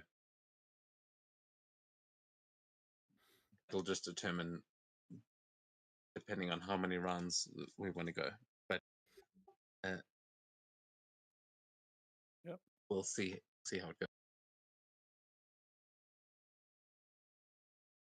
So I will say, everyone just roll a warm-up performance check to determine the order that we'll go in, and then, unless you have specific things, I think that's it. It's like initiative for performance. What do you know? Hey, Good. getting I'm the glad you tadpoles out the way. didn't roll out of the way. Playing it cool, like just sit and watch the others, like, yeah, It's a that's power cute. play. Yeah, you Yeah. can go first. Yeah. Leave the best for last. What? Well, you do realize Yeah, that Camilla really Katya's wants to drink. last. She's been waiting. Sorry. Sorry, I feel like I have a really big delay and I keep on interrupting by accident. But I mean, Svenja, you do realize that Katya is last, right? So are you saying that Katya is the best at performance? Thank you, that's such a big compliment. It really means a lot coming from Svenja. She lied. And you died. Well, one of us isn't even playing, so Yeah, so good. I have to stand back. He who speaks does not know. He who knows does not speak. But that looks like, Camilla, you will be up first. As yeah, what story are you going to be telling? Oh, I know exactly which one. Oh, this brings me back to a time when I was fighting with one known as Ulfhild. She was fighting this skeleton creature, or some Draugr, I think it was. It was powerful. It almost brought her to the knees. Had I not jumped up on its neck and stuck these two, and I'm just pulling out like the two swords I always wear out. Had I not stuck them, they may have died. But this creature, realizing that I was the bigger danger, decided to try to run away as a coward, because it knew it wasn't that. But me, being this magnificent person, decided, instead of destroying it, which would have been simple, I would leave it to Ulfhild to get her revenge, and she struck it down. And from it, I got these scars. And I point at these, like, the sword marks, like, at my eyes. But it was worth it.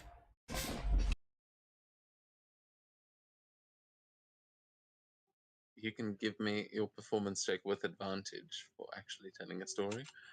But let's see if you captivate.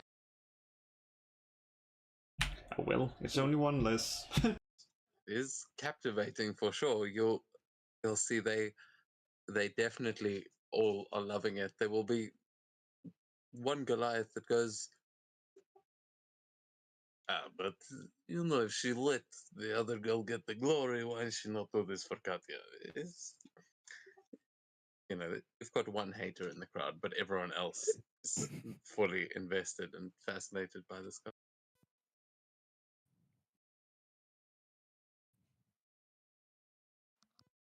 So that takes us to Yormund. Have you got a tale to rival that? Oh, and a You know? con save from you, Kamala, as you finally get to take a drink.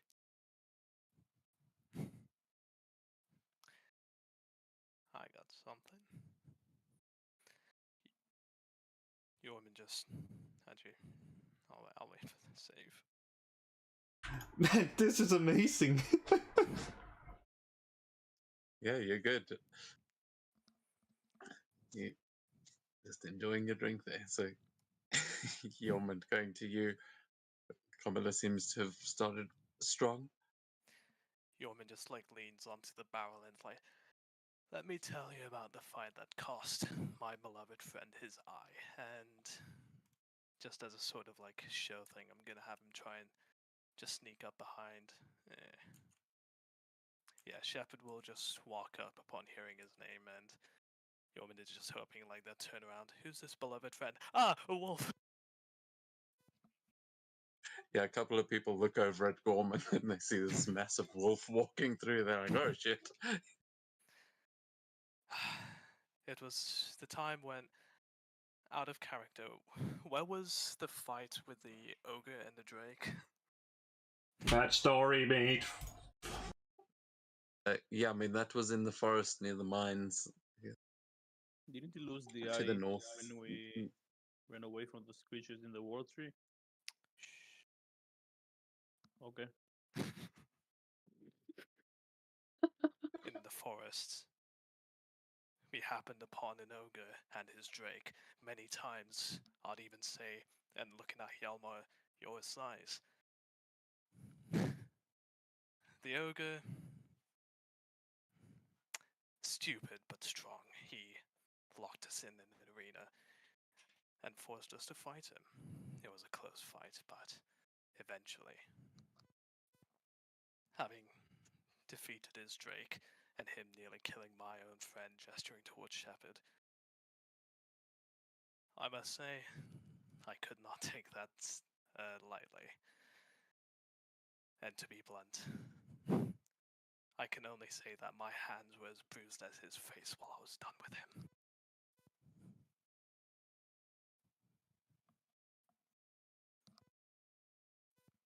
Bruised, bloody, and shattered. Like your heart. No, I'm joking. Wow. Look, I just have a way with words, okay?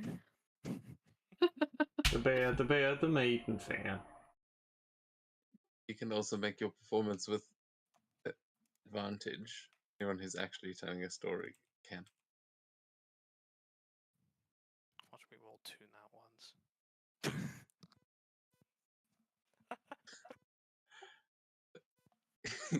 You see a guy in the back, but okay, yeah. The fucking big wolf. Who guys ever seen a wolf that big? That's crazy, man. How did he get so big? Yeah, But then don't seem to care that he's missing an eye. They're just like, got a giant wolf, dude. Katya He just seems- sorry.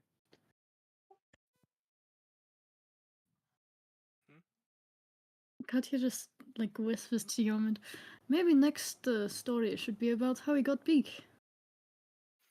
They asked, so it must be a good story if they want to know. sure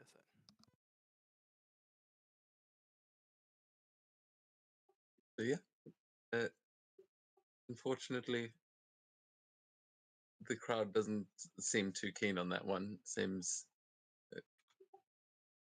Camilla was a tough act to follow. Svenja, you've seen Yormund bomb, and you know this is your moment to get that crowd back. Well, she'd sort of say to Katya, you want to go next? Yeah. Do you want to go next? I don't mind. I will go next then. She looks very confused. So, when I was merely a child, this high, knee goblin size, there was this pigeon. It was a big pigeon, and it came into our camp and started wreaking havoc. All of our hunters and everything were gone. So I picked up big rock, bigger than myself, and I threw it.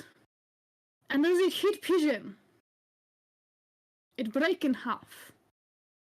And pigeon go to the fall to ground like smoke. And there was blood everywhere.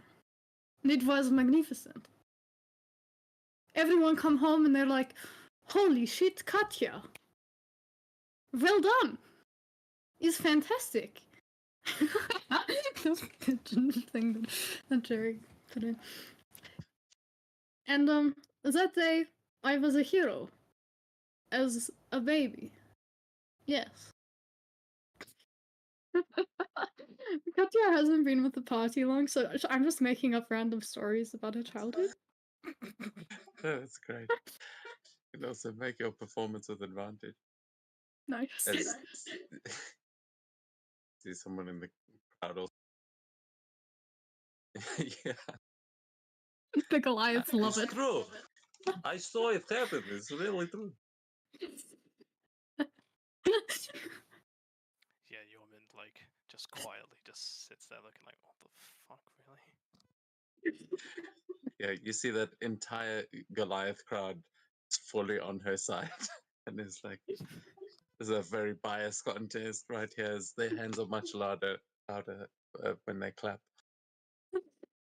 This thunderous laughter that's like reverberating around here. And Yormund, yeah, definitely doesn't seem like a fair crowd. All of your people are sitting inside the longhouse. It's not fair at all. Katya looks very proud of herself. See, you just need to tell the right story. About death. About murder. Our people love murder. And blood. You go smash. Yes.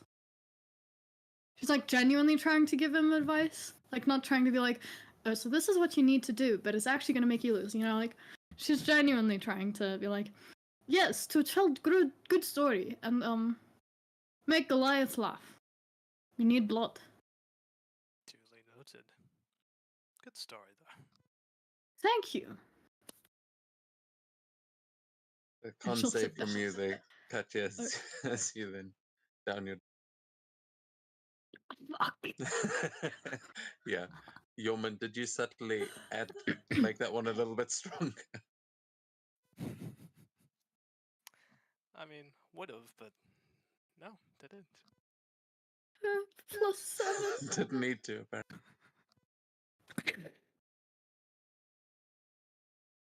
Oh. Yeah, Katya, as you're laughing, that you feel that wave hit you like, oh shit, stronger than I thought. So you're Oh, this feeling a is bit wobbly. strong. It's a good ale. I like it. And she'll sit down for a while.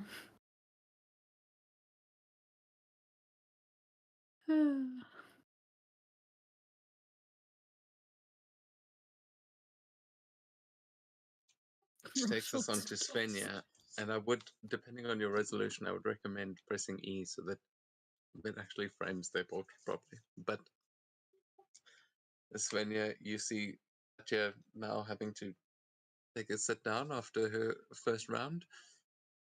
The floor is yours. So she'd kind of smirk as Katya sits down and says, see, we leave the best for last. And she'll get up on the little table and sort of just fully pull in both of the crowds. She'll point at the villagers and say, who's the most scary person in this village? And I don't know who they're going to point to. Maybe they point to his father. And she turns to the giants and say, who's the most scary person in your village? Is it the chief? And she point to the chief. And I don't know if the giants are sort of buying into this and saying, what must you never do, or you must never get caught? What you must never get caught in Yorman's father's shop is messing with his special metals. And everybody would just like nod, yeah, that's not a good idea. And she'll say, remember 8 years ago when something happened in the shop and no one could find out who did mess with Yorman's father's metals? And everybody's eyes would go big as like, oh shit, that was like the village spoke about that for weeks. Said, it was me. I went into the shop and changed the layout as a dare from someone who shall remain unnamed. And Yorman's father caught me, and I told him that it wasn't me. And I reckon that's more brave than killing monsters. Killing monsters is what we Vikings and Goliaths do every day. So I reckon getting away with messing with Yorman's father's metals is the bravest thing that anybody has spoken about all day today. And she's realizing that Yorman's father is probably going to have a word with her about finally finding out who did that. But hey, it's worth a win. Yeah, you are going to catch a hand axe tomorrow. I can take it. Just reminded that our power goes out in 2 minutes. Yeah, So I'm if you want to okay. get lights on and shit. Yeah, we're good. If you want to come and sit, and I can run Caitlin's character from my computer if you want to come and join me here. Or not. Mm. Hmm. Be almost like in-person D&D. Yeah. But It it's would feel weird, but hey. it's cold outside my room. Take a blanket. I'm in a blanket and I'm still cold. Okay, let me put a lamp on quickly. Svenja, you can also make a performance check with advantage. As you can see, Oder is already crying with laughter. Oh my god. She seems to be the only one. Oh well. Everyone else is confused. Like, wait, did you mean Jormund's father or Mikhail's father? Sounded like you were talking about rearranging the blacksmith, but Sorry, is Mikkel's father the blacksmith? yeah. Oh well. That's where that 11 comes from. As it's just like, oh, it was Sven, and you see Sven actually start moving towards you, going like, "You little shit! I knew it was you."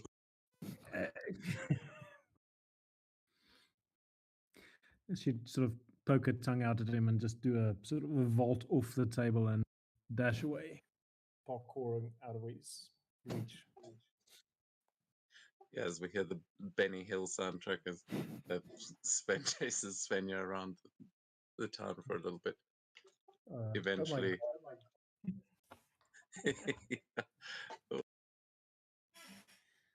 I'm surprised that Katya is somehow in the lead. Yes. You are tied on your lead. He got a nat 1. You see, he like chases, but eventually he's already been drinking and he just gets up to the bridge as he's like leaning on it and panting. I'll get you eventually. Oh god. I think to add entertainment to the pantomime, she will mommy and run over to Ingvild and sort of hide behind her and peek out behind her. We're entertaining the crowd. This is more important than anything else right now. Yeah, you see, that gets much more of a interest than your story did, unfortunately. But when you do make it back, Ingvild laughs and will hand you a horn of mead and just say, "Well, rules are rules," and you can make a con save. She failed it. Oh, did you? Oh, is that the 9? Oh, wow. Okay. 9, yeah. Yeah. So, not going so well for Svenja so far. That is the first round. As we go back to the top with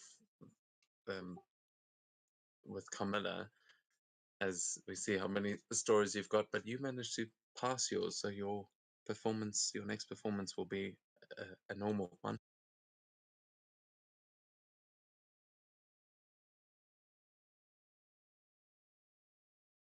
I mean, you guys are welcome to keep telling actual stories to get advantage on your checks, but feel free to just roll if you want to speed it up. Oh, keep yeah. role-playing. Now you see, well, this, my friend here, German, he seems to be really good at fighting. You should never bring him out on the ocean. Let me tell you about the time when he and Shepard almost drowned. There was this lake. It was frozen solid. Each of us was walking over it easily, yet he walked over it and fell directly in. It was like the ice was just like, nope, and he fell in. And he dragged Shepard with him. Had we not been quick, he may have been an icicle. Maybe it would have been a mercy. But what do you guys think?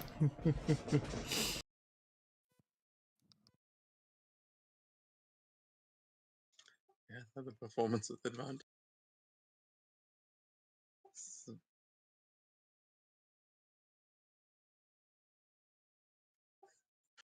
okay, yeah, some of them seem to show genuine concern for you, like, oh, frozen rivers, we've all been there, my friend. It's dangerous things. A lot of them do find it really funny, like they are. Even the ones that are offering some sympathy, you see them trying to hold back a grin. As yeah, you've definitely captivated them again. Yeoman pretends to be drunk and starts swinging. I was like, be careful. You might turn into an icicle, and with that, just like throws some of his meat in his cup over Carmilla.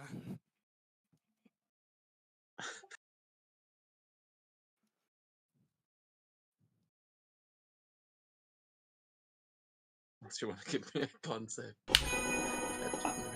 Yeah, I just magically just takes up, like, drinks the first one just as he throws it, just quickly just swings it around, grabs it, and then drinks it again. Drinks that part. Yeah, absolutely. But the net 20, you see the crowd cheers like, holy shit, to catch someone's drink when they throw it at you. And I'll be honest. I meant I was splashing it on, but that works. Yeah, that was like when you splashed it. That was why I was like quickly drinking and just grabbing the splash thing. yeah, she caught the splash and waste not, want not. She caught it in her own horn with the nat 20. Yeah, that's why I was like thinking. I was thinking like, oh, what should I use? Oh, sleight of hand would be perfect. Yeah. Yeah, perfect. So yeah, that just adds to the performance, if anything, and yeah, you definitely are winning the crowd over, having a couple of drinks, feeling fine. This is going well. Then Yormund, you get a chance at redemption here, as yeah. Have you got a way to redeem yourself? Yeah, really, you seem to have been the butt of this drinking game. Well, let me tell you, for two of us, one of us seems way more accustomed to nature than the other. See, I've had my friend here for pretty much my entire life, whereas our friend, your fan favorite, Carmilla, oh, let me tell you about her friend. She loves nature. On one of our expeditions, she befriends an elk, rides it, and turns it into a mount. Beautiful, a beautiful sight. Just, if you could imagine it. And guess what?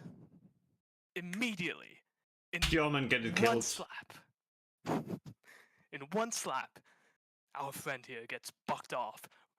Her mount runs off and gets mauled by mountain lions. A friend for a minute. And I Yeah, hope to fuck I Perform- roll well. You must describe the blood. Describe the blood. It says from the I don't sidelines. think the gore and Visra wouldn't even tell you that an elk was even there in the first place. Only that it used to be alive. Yes, he's good. He's good. She gives him a thumbs up. Watch me roll really shit again. Oh my fucking Goliath god. in the background, big thumbs up, and the whole crowd just like what? They seem so confused as to why you find it funny that Camilla's poor elk friend got killed. Oh well. Jesus, you can drink those sorrows. Yeah, the crowd does not seem impressed at all. I'm afraid that it seems you lost them early on, and they're fully on Camilla's side at this point. They're not willing to turn on her.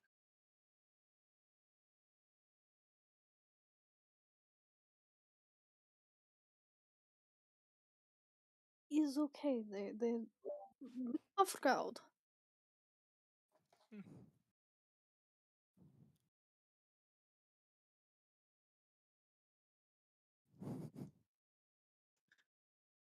So while it seems Camilla has gained too much popularity and Yeoman has seen too much scorn in this one, that takes us to, well, I suppose Katya again, as you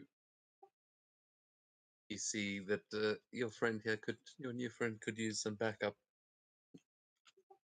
What story are you going to tell?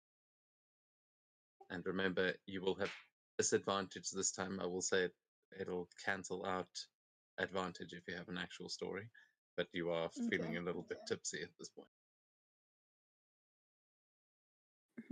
It's like A lot tipsy, rather.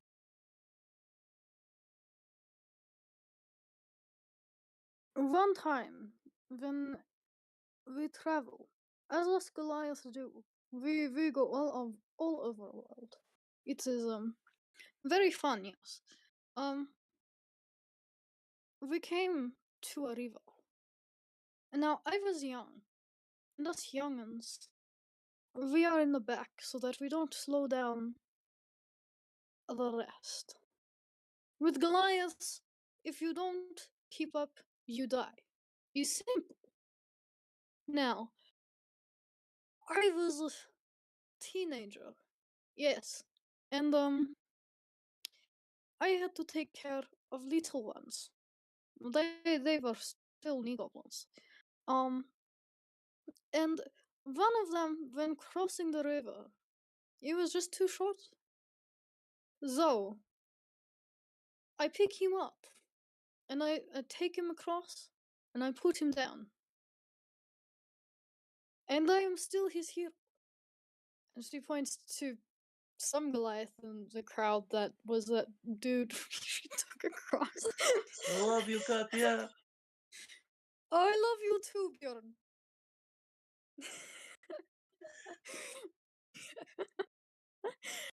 Roll that performance, straight performances.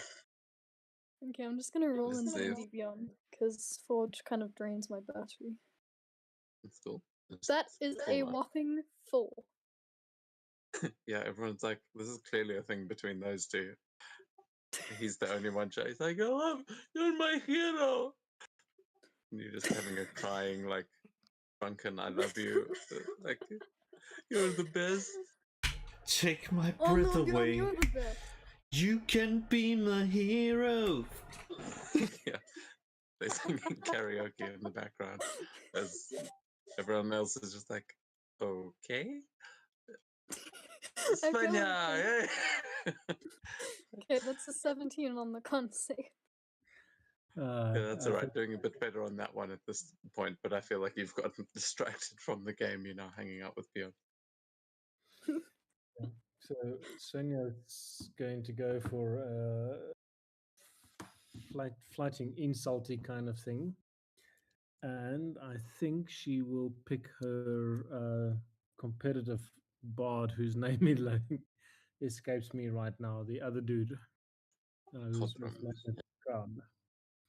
And she'll just sort of smirk and haul this rhyme out at him. And slow of brain, slow of mice, slow of mouth, tiny little pinky, and she'll wriggle her finger gesture for the Vikings that sort of refers to penis size. Small little pinky farts like a mouse and sit down and take a swig. Okay. Let's give that performance check. As you see, he's just like walked out with his drum and immediately loses all his steam. Like, oh, We've made okay, an it's on. let's do performance check. Hopefully this one goes better. Yeah. 25. Yeah, with this, as the real fighting begins, you see the crowd is fully on board. They're all cheering and they are fully captivated. Oh shit, I should have rolled that at disadvantage, advantage, so you can decide which of the two rolls. One was a 17, one was a 15, so yeah, either of them is above 20. And her constitution saving throw was an 8. Crap. Again? Yeah, so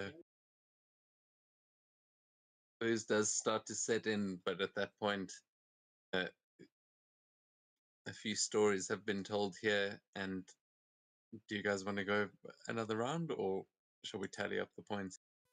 Let's just do one more, because the number 3 is great. Oh, I think Carmilla is well ahead of anybody, but let's do another round. It might change in the last round. Who knows? Yeah, who knows? There could be a legendary performance. Best of 3. Double see, or nothing. What if we just kill Carmilla, take her out of the competition? Yes, and then we tell the story. No, of I'm how not we gonna. killed her. I'm not gonna fucking tell the Hamlet. No, no. She just comes back the next day, doesn't she? Unless you the garlic steak. No, it's only sunlight. Oh no, wait a sec. No, no, it's actually not the steak. It's a knife. You need a fucking knife. Okay. The sunlight is just some fucked up shit. So does the performance roll count, like, so in Constitution, if you passed your last Constitution check, then you have a straight roll, and then if you tell a story you have advantage, or is it if you failed one then you failed all? No, it's just if you fail, you'll have disadvantage on your next one. So you'll have, Okay. it'll be normal on your next one. Cool. Yeah, Camilla. Yes, I was like, what story to tell? And then I was like, oh yes, I know exactly what. Oh yeah. Oh yeah, we have so many good stories. But did I ever tell you about how my friend Svenja here blew up a tower? It was not so long ago. We were traveling upriver. Some fish people was being really nasty and poisoning the river. Had it not been for the Quetzalcoatl, the little thing that Cardia is riding around on, we may never have cleaned it, but yeah, it was wild. They've brought everything they had. They brought even some krakens. I was just being like, ooh, maybe this was getting hard. At one point, it got a hand on Svenja, and I thought, oh no, are they gonna drag her under? They tried. But Svenja was, no. And she's like a light, started glowing from her back, sprouted 2 light wings. She saw that the true mastermind, as a coward, was hiding in this tower. And instead of going and confronting him, she was like, Craven, you don't You don't deserve to exist. And from her eyes, 2 lights hit the tower. And it started crumbling. And the mastermind, this Craven, he was by the god's mercy destroyed. There was nothing left. If there had been, I'm sure she would have shot until there would have been nothing left. It was such a great thing. And the Krakens, realizing that they were next, withdrew. And yeah, the rest is history.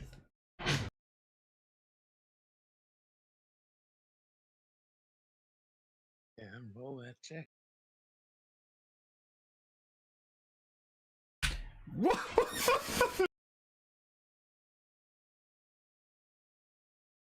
Yeah, nice. Everyone, you see on this one that the whole crowd has gone quiet as they just you hear oohs and ahs as you tell the story, and you hear the fisherman at one point going, "A kraken! I knew it was the bloody kraken!" He's just Release the Kraken! he just feels very justified and seen right now. But yeah, you've definitely got this whole audience on your side, and they are fascinated as a couple of people ask you as well, Svenja, if that's all true. But yeah, that's another 2 points to you for a captivating performance. Yeoman, are you going to try follow that one up? Slightly disheartened, but yes. Jorman just kind of looking almost resigned. Fine, you lot love the wolf, then I will tell you about the wolf. One day, on one of our expeditions, one of many so far, we were tasked with defending protectors of the forest up northeast. Not too far from where you lot live, or came, sorry. And these protectors needed our help. They were being raided by some unsavory figures. Of course, we were only happy to oblige, and in return, they gave us, or rather, they gave my wolf twice his size over. And through that, with his strength and my sword, throats were cut, heads were lopped, and many balls torn off. The corpses that littered the site was more numerous than blades of grass that grew.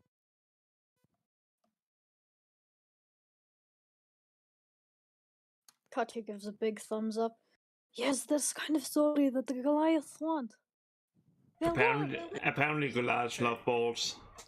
Yeah, this time you hear Rosk going, "Hey, that was us!" As they seem they seem into it, and you hear someone else going like, "He tore off his balls." Oh, would you even want to go to Valhalla with no balls? That's they're all. Yeah, you've definitely found the nerve. Looking over at Rosk, he just raises his hoard of mead and has a drink. Yeah, you see the two of them like celebrating, and they start expanding on the story to the people around them, like, trying to explain what the ritual was that they were doing, and they're all very happy. So yeah, everyone Katya seems looks very very much proud. into that. They seem to have come back to their side, your side. But yeah, sorry, Katya. What are you going to tell? She gets up and motions to have bearskin. You see this bearskin. I will tell you the story of how I got it. I was 16, and it was time for this ritual. So, we were in a snowy place. I can't remember where, but it was nice.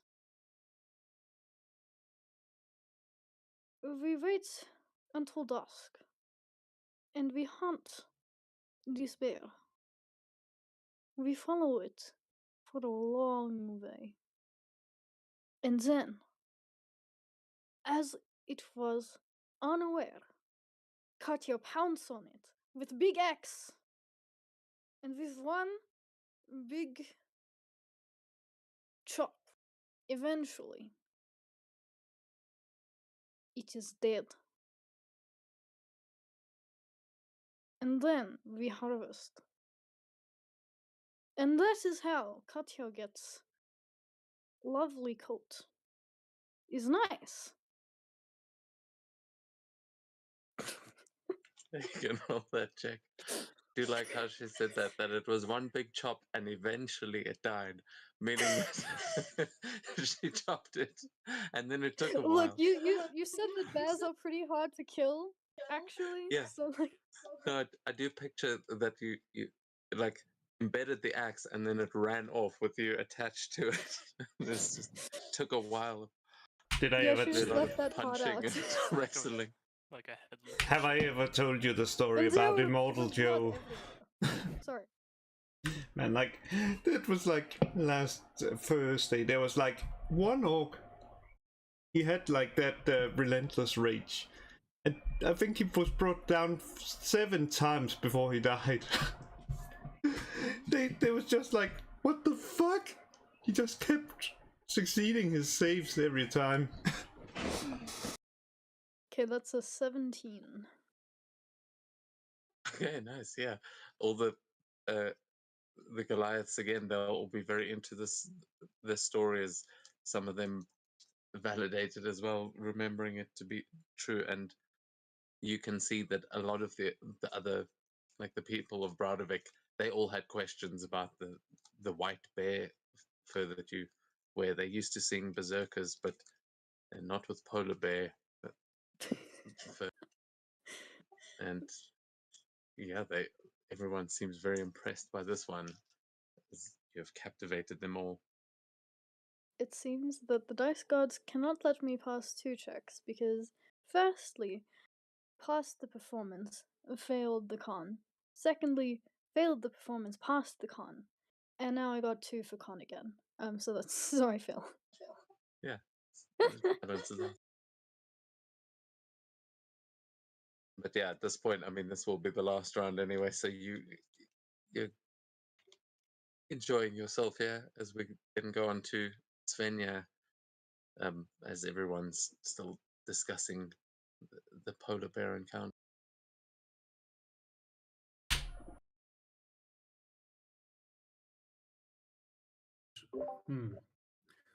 Okay, so she's again.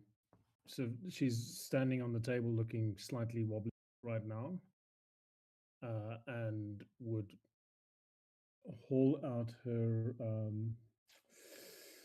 lyre and like this is like a quick just picking as background noise, and she sort of chant this little poem that says, "We dance and we sing as our axes we swing, in caves deep and cold at a dragon so bold. Truce from the past with his fire did slay, so bold and so fast to come out and let's play." And like plonk herself down and well, actually no, she'd look at the crowd and sort of rile them up, say, "Come on, clap you bastards," essentially. That Yeah, let's see if they do. okay, so As advantage disadvantage cancels out. Let's work with me D20 whatever foundry. Oh god. He did what? Epic fucking fail. yeah, you're like, come on, work with me, you bastards, and everyone's just looking at you like, oh, is Svenja No, okay? clearly out of sorts. Like illiterate gets no appreciation for high arts and Oh my god. I'm gonna think that she is essentially falling off her chair and you know, in sort of a semi-drunken stupor, and just lying on the The reason that bombed is because looking there up at the wasn't sky here, but oh, look at the pretty lights. Yeah, you all hear this bang come from the loot. Just clatters to the ground, and Svenja next to it. Wait until we come to the strong thingy then. I will show you all. As with most drunk people, she's overestimating her ability to whatever. Yeah, no, partying with Goliath seems to be more dangerous than expected. Like, what did you put in this mammoth milk? Are you sure it's okay? Right. No, it is actually fermented for a long time. We have to get it just right. Seems it's working. This is okay. So this is the origin of lactose intolerant alcohol. The dice gods have spoken. Tonight is not Svenja's night for performance. No, I think it may have been Carmella's. Gordon, can we get a tally of the totals? Well, first place with 3 out of 3. Carmilla, yay! Second place, Katya. And splitting the third place, Svenja and Jormund. Woo! That can't feel good, being as charismatic as the fighter. Look, it's not as bad as not being as charismatic as the barbarian. Like, just you wait until we throw the heavy stuff. Jormund looks at her like, what the fuck did she just say? And then just turns to everyone like, we need to get her to drink more.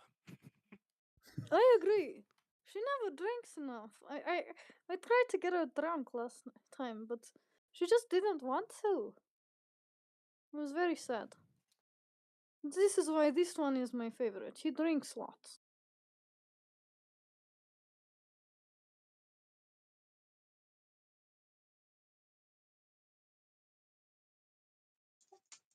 Gorm, can I ask you to keep one more tally and just mark down that Carmilla has one drinking game? Okay. As he will say to you, Carmilla, Hjalmar will say, very well done. I'm impressed. Did not expect that would come from you, but I can see now why you had the taste to come and join me. I look forward to seeing your performance in the next game.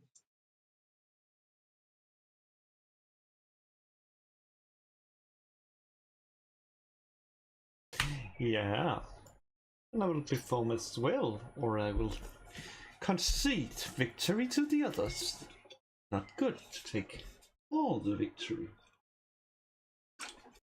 Well, next ones are require a little more physicality. So perhaps we will see, and you will see Jarl Niklas put up a hand and say, before we get to more of these games, I would like to see everyone in the longhouse, please. There is something I would like to do before everyone gets too drunk. Katya looks majorly disappointed. Oh, don't worry, we'll party on after this. But there is something I think we should do while everyone's still conscious. Jormund's gonna get a bucket of ice cold water to dump on Svenja. Ice, ice, baby.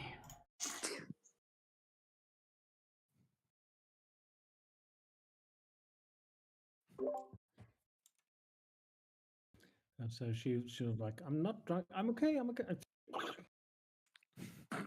And use prestidigitation to dry herself. You could look a little bit more presentable-ish.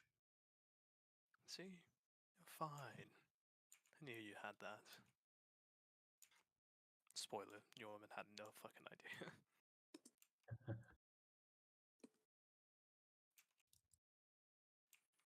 So yeah, you'll see everyone starting to filter into the longhouse as Jan Nicholas seems to have some sort of announcement. You guys all taking your seats at the table, or what is everyone doing as they head in? Yeah, sitting at the table.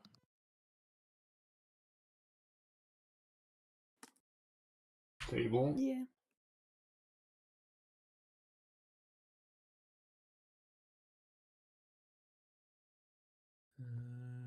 Righty. Sorry, I'm zooming and moving. There we go. So, as the feasting hall of Broudvik's longhouse fills with the warmth of flickering torchlight and the aroma of roasted meats, Jan Nicholas stands tall at the head of the great hall, and the gathering hushes in anticipation, their eyes fixed on their esteemed leader. And with a commanding voice, he addresses the assembly, his words carrying the weight of tradition and pride.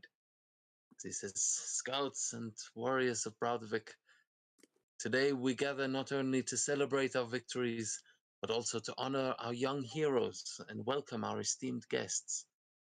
It is a time-honored tradition amongst our Norse ancestors to mark the transition from youth to adulthood with a bestowal of sacred arm rings.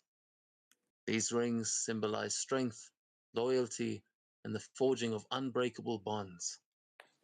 And the Jarl will gesture towards a beautifully crafted table adorned with gleaming arm rings, each one unique in design and forged with intricate patterns and ancient symbols.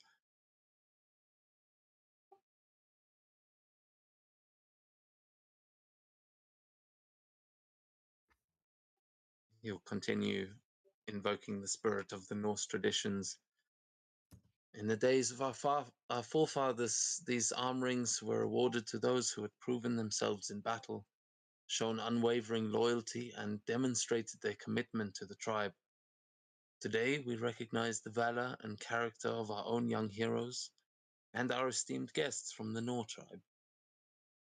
Jarl Nicholas then turns his attention to first his own son and the party where Magnus is sitting with his whole group, calling out their names, and then turning to you. You see him looking at you with a gaze filled with respect and admiration as he addresses you directly, your names resounding through the hall. He says, "Camilla, Gorm, Svenja, Mikil, Jormund, and even our new friend Katya. You have all proven your mettle, your dedication to your tribe, and your indomitable spirits. You have embraced our ways and become part of our Broudevik family. Today, I, Jarl Nicholas, bestow upon each of you a sacred arm ring as a symbol of your achievements and our unbreakable bond." And with a solemn grace, Jarl Nicholas picks up the first arm ring and offers it out for one of you to come and receive. I will make my way as the winner. You won Yeah. one game. That fits. As you make your way over, I'm actually going to have to open all your sheets to.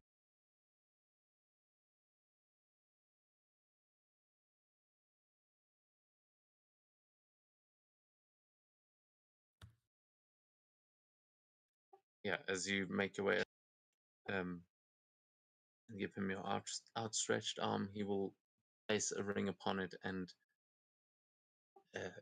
Camilla, you will get the Ring of Shadows. Ooh. This arm ring allows you, it gives you advantage on stealth checks for an hour when you activate it, and you can cast the darkness spell once per long rest without concentration.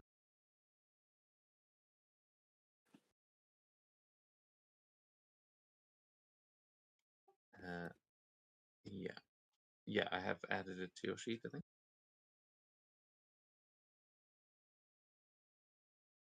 He will, you see that these rings, it will shimmer in the firelight as it rests on your wrist. Its weight a tangible testament to your accomplishments, as he will then repeat the ritual with each of you, until your arms are adorned with gleaming tokens of honor. But who is going to go up next? Yeah, formula approach. For you, Gorm, the Ring of Thunder. And he will give you a ring that allows you to summon a thunderous boom to blast out everything within 20 feet of you and knock them back, almost like a thunder wave.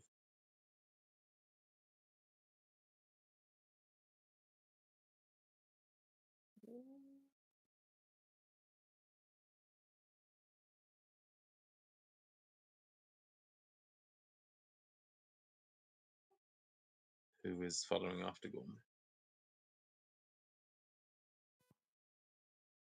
Svenja's nudging Yorman. She's still trying to sober up. Yep. Alright. Yeoman will walk up and so will Shepard. You will see, for you, there are two rings, one that is for Shepherd and one that is for you, but we can decide how the ring for Shepherd is actually designed, because maybe it, like, I'll leave that up to you for the visual.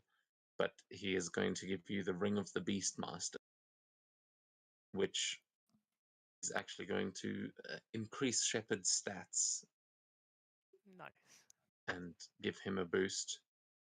It also will allow you to make shove actions as a bonus action. Sick. So you don't always have to use the shield, but yeah, you'll see when this connects that your connection with Shepherd will grow much stronger, and you'll be able to actually command him better, as he will have some better saving DCs and whatnot.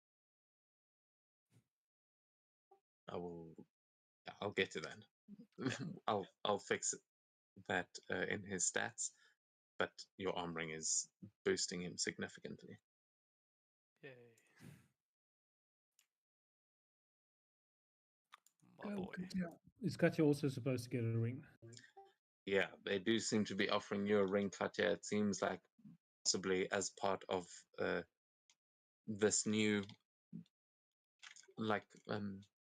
alignment with the Nor tribe, and seeing as you have just completed your own coming of age ritual, it seems only right to welcome you into the Browdervik family with one of these rings.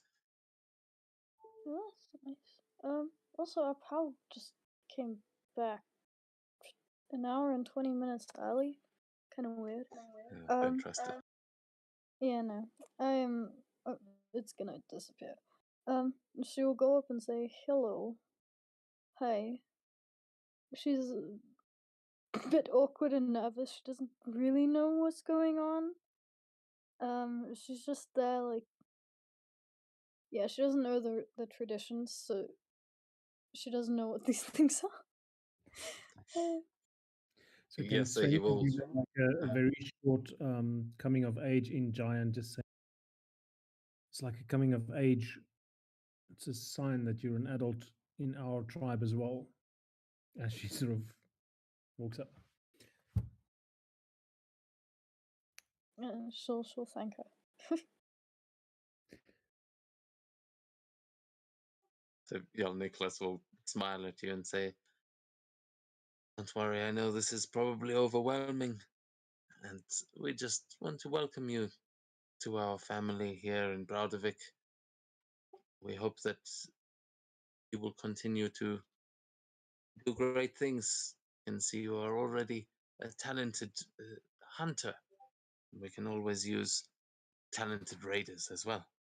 As Oh, he gestures to the head that they've already started to mount on the wall of the Ketchawacha.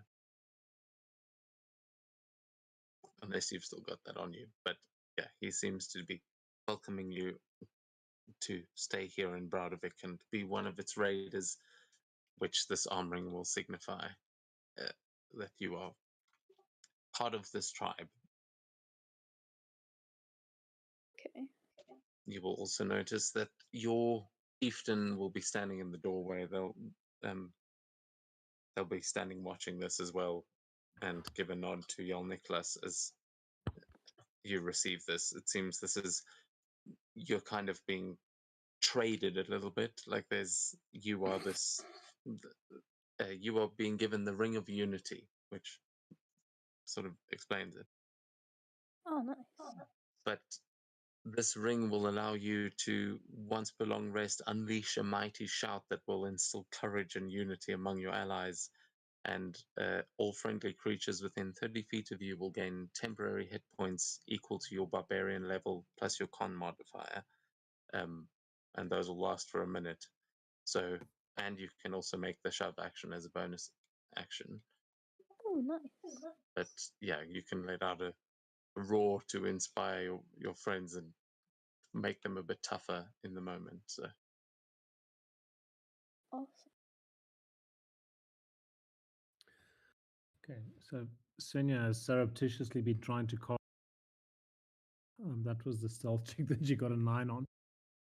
But hopefully she's sober enough to walk up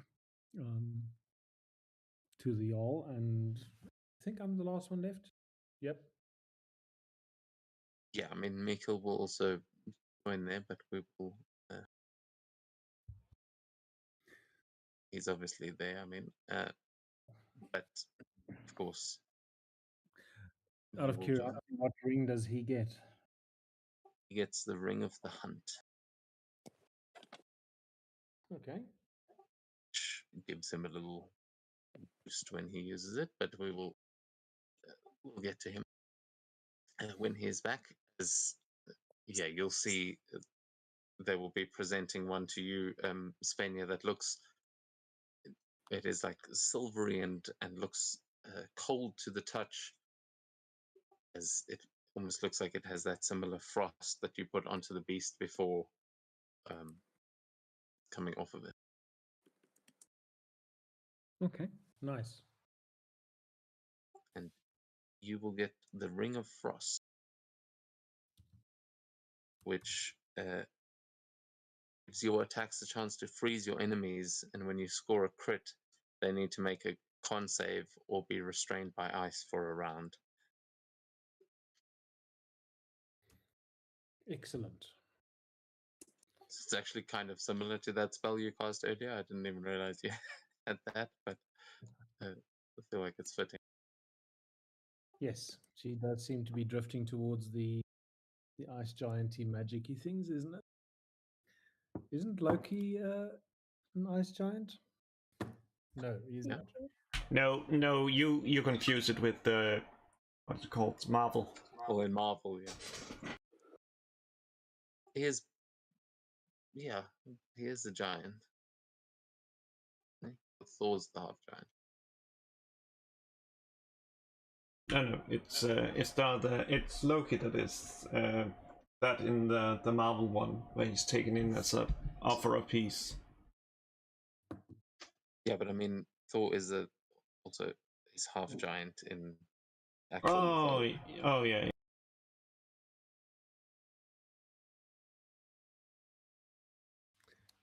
So Svenja would sort of thank the owl and sort of put it on her arm and sort of fiddle with it a little bit, and then just turn around and raise her arm and sort of show the crowd, and then go back and sit. Yeah, as the ceremony concludes, the Jarl will also raise his goblet high, the gesture mirrored by all in attendance as the hall erupts into resounding cheers, toasts, and the clinking of drinking horns. As you are now adorned with your sacred arm rings, you are hailed as heroes and embraced by your tribe. As throughout this feast, these arm rings will serve as a reminder of your achievements and your deepening connection to Braudevik's people.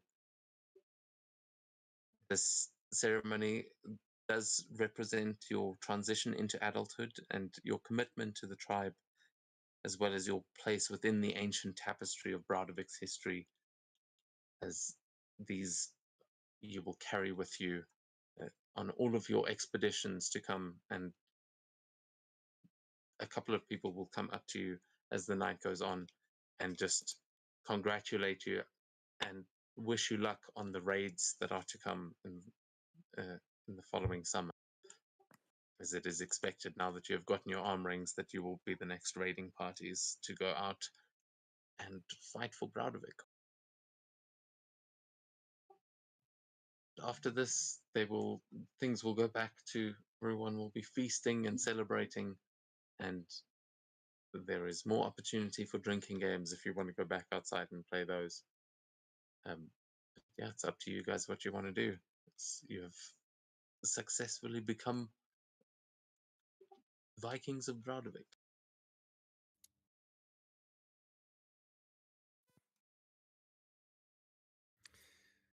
Yay! I'm going to have to go and beat Yorman's ass at any strength-based games right now.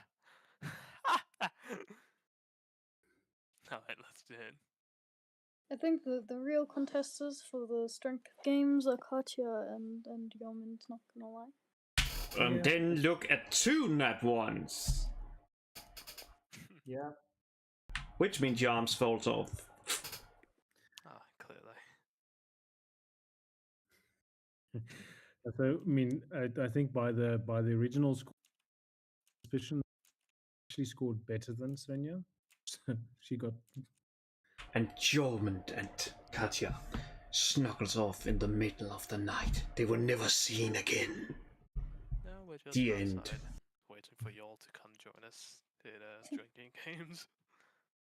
Nope. Boo. The wall says no. When you come back outside, you'll see Hjalmar has already started setting up a few more drinking games, as he'll have some logs to one side, he'll have some ale barrels on the other, and yeah, I'm just checking, and he'll have the steins ready to start stacking. But for the strength-based challenges, there is the Mighty Hammer Challenge or the Ale Barrel Lift. Which would you like to guys? Sorry, it's one of those. Which would you guys like to try first?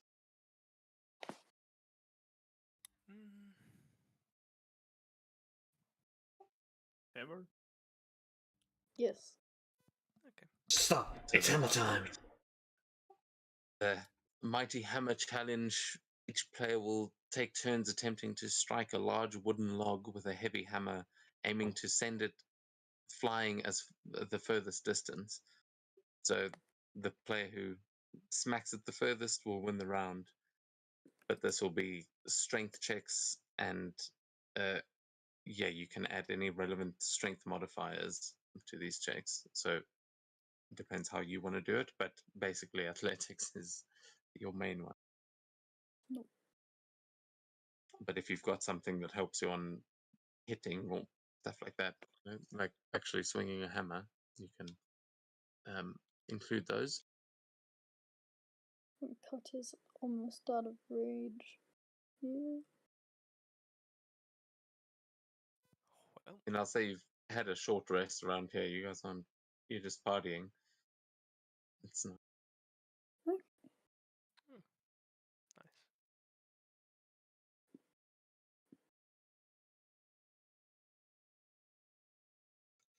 But yeah, there's that. That is the Mighty Hammer Challenge.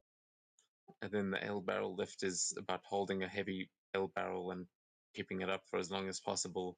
The player who holds it the longest without dropping it will win the round. And that is strength and constitution. Okay.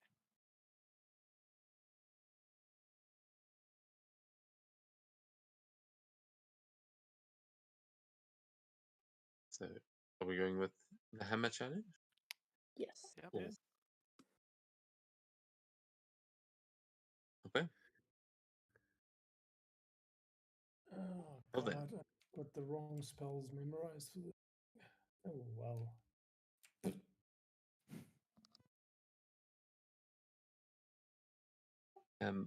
Yeah, so then the way this will go is that I suppose Helmar will explain it and say each of you will step up to the designated area where the log has been placed, and then you will try to swing as hard as you can, making strength check, and then we will measure how far it has gone, and the farthest wins the round. We can play as many rounds as you like, but the losers all have to drink. And this will similarly work on a system with those points. Well, not points, but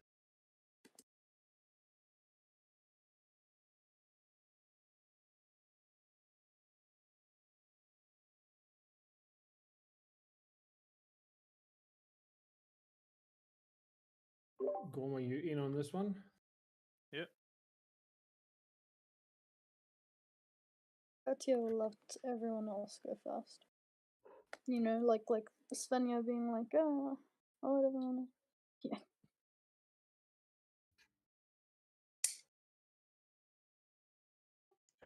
posted the Strength check mechanics or then. athletics check? Okay.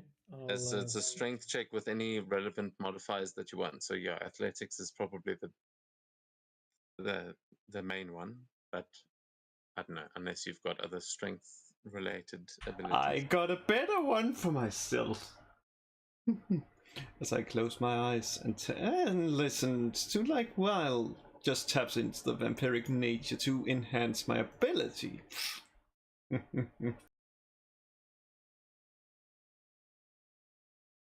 Okay, cool. So yeah, I mean we can go in whatever order.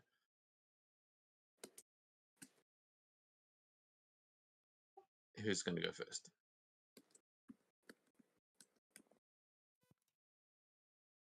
Svenja will step up to the plate and Sven.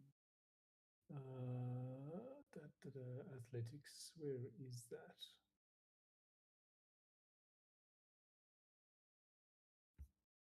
This is entirely waiting for the gods of fate to work with us, Oh, And the no. gods of fate see we have the first note one. very clearly. But hey, it's a It's like- drinking game. We're playing to lose, aren't we? So Yeah. I feel like it's it does. like a golf swing that you miss. Yeah. The log doesn't travel at all with that one. She probably hits. Yeah, you take a whole chunk of ground out from next to it, but the log is still standing exactly where it was. I tell you what, why don't we just do for fun? Everybody that was standing near deck saving throw to see if you're the lucky recipient of this. Looking mostly at Yormund. I think I'd be a big target, but Sweet. And look at Jormund even there, yeah. Yeoman, do you want? Yeah, Yeoman, do you want to describe what happens to you as the Svenja completely slices this log? Yeoman just gets a chunk of it, just hitting him straight in the gut, and he sort of flinches, but I mean, it is a log. It's not terrifically massive. But still, you're standing there watching. It's not like you're expecting this to hit. Yeah, just a really big flinch, like, oh fuck. Excellent. Yeah, See, you hear that pang of it hitting his armor, and it sort of does reverberate around. oh yes, he is wearing armor. That of course helps. Fantastic. Okay. Sorry, Shepherd. So yeah, after Svenja leaves, like the kid that just broke the window. Yeah, she'll take a drinking horn and sit down and think, maybe this is not for. Who's up next?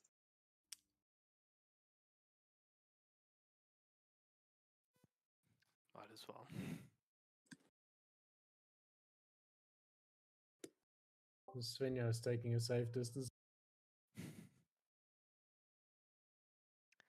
Yep. As Yorman winds up, he sort of like pauses at the peak of the swing and like side eyes Svenja. But no, he'll just launch it.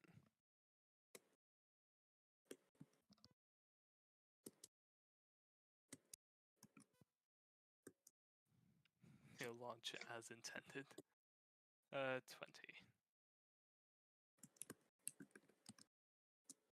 Yeah, smack at a pretty good distance.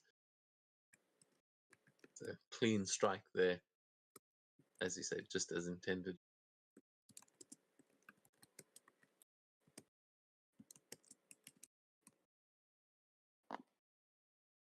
So yeah, you basically get it to the bridge. So that's what you're sort of aiming for.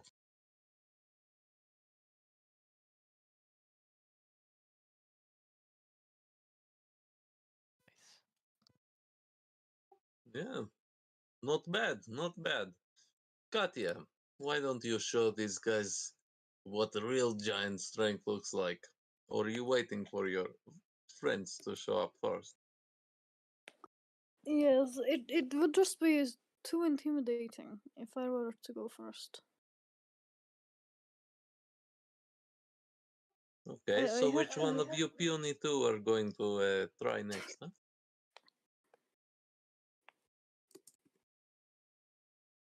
Well, not me.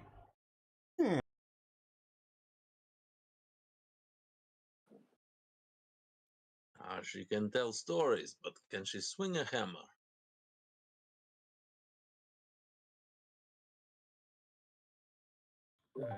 Oh, yes, I can confirm that.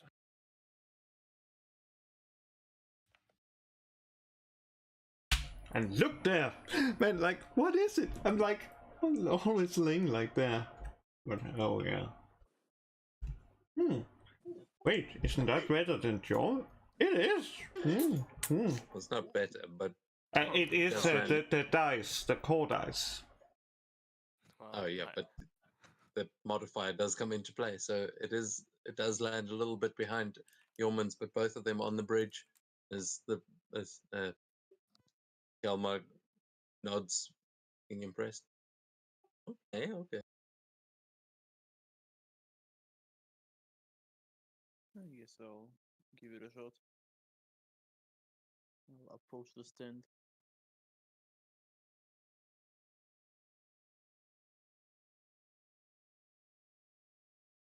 Right, so did Yeoman do his drinking?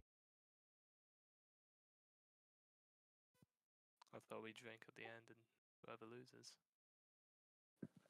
Holy shit.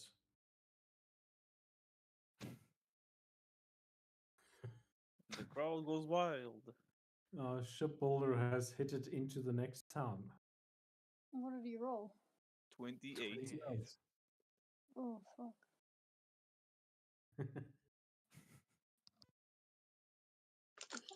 Yeah, so that you do give it a hell of a smack and it goes sailing over the other two, still landing on the bridge, but right on the other end of it. Yeah, you definitely so far have gotten the best hit yet. Well, there is a reason the Warhammer is my weapon of choice. Now this man knows how to handle a hammer. Nicely done. It's his job is hitting woods with hammery ships. Oh, you are the shipbuilder. Nice. It's good to meet you. Likewise. But I'm afraid even a shipmaker's no match for Goliath. Katya, show them how it's done.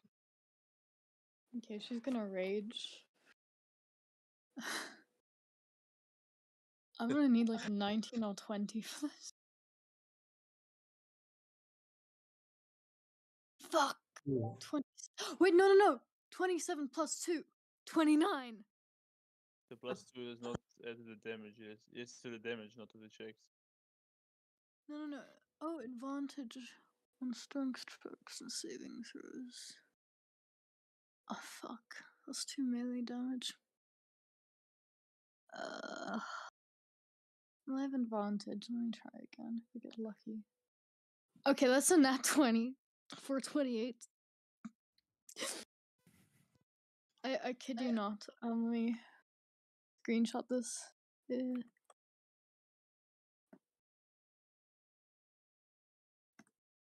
we go. Yeah, so describe what it looks like as you just send this thing rocketing past all of them. She takes it and she swings it back and she just she'll like just you'll see the muscles flex and then just it'll go she'll swing forward and it just yeets it. Just screaming with rage. Mika! Oh god, she's on my desk. Just give me a second. She's behind my monitor. She's gotten into her head that it's like a good idea to be on my desk behind my monitor. And sorry, Mika. Yelma was just like, none of us know who Mika is, but we don't really want to be there when Katya starts swinging a hammer at you. There we go.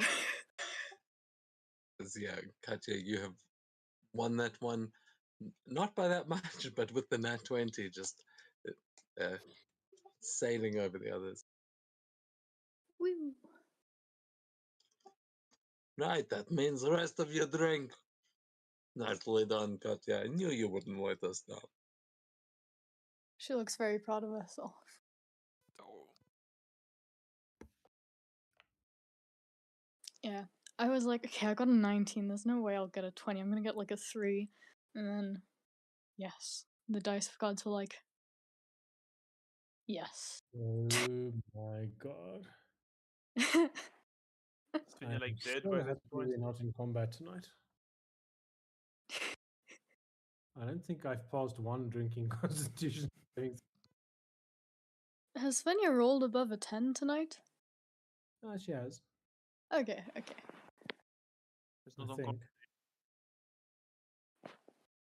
You mean other than the 68 damage? Does that count? Fair. Yes, when I'll say at this point you are considered poisoned.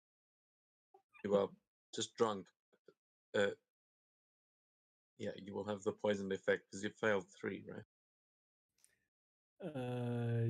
Yes. 4 by now, I suspect, actually. Is there a drunk condition? No, no, no.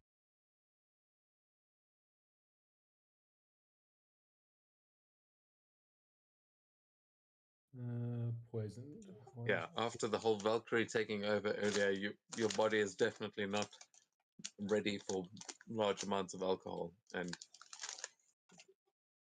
it's hitting you hard. What I'm thinking is that she's hyper distracted right now, and yeah, I like that idea that it yeah, the getting near death and all of that. This is going to hurt tomorrow morning because you do know there is a long rest 10% doesn't work, and she wakes up exhausted by your discretion from every time this happens at the high levels. This, I mean, it's I like this module. It's hyper overpowered, but some of the downsides are all particularly wicked and not.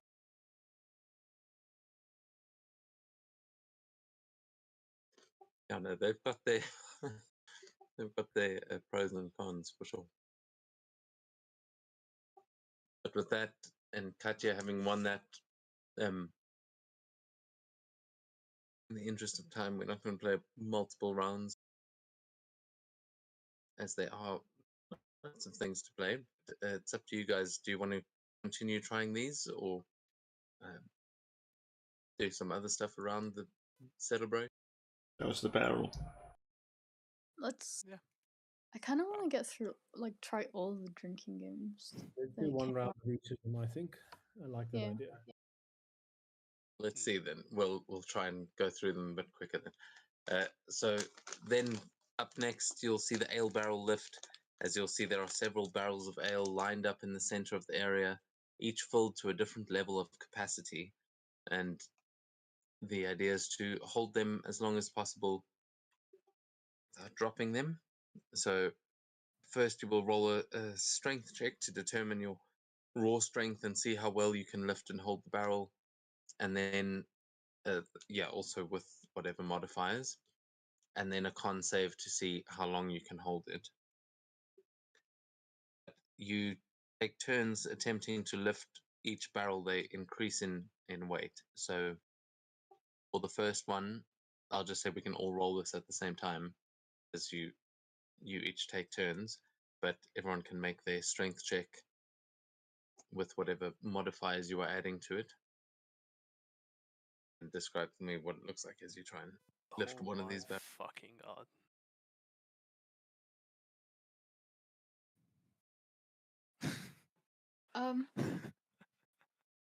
Let me just screenshot this because you're not gonna believe. I think just you can see in like my- yeah. Yeah. You finish. That's a nat 20 again. Oh my god. Another 19. You guys are really battling it out on the strength. I mean, let me just like I'm screenshot the logs to see anyone. I just kneel down like at the barrel, just put it up on like the side, just grab on the both side, just put it to my shoulder and just back and just down in the knees and just death lift it. Yeah, Yorman just he's not used to really actually picking things up in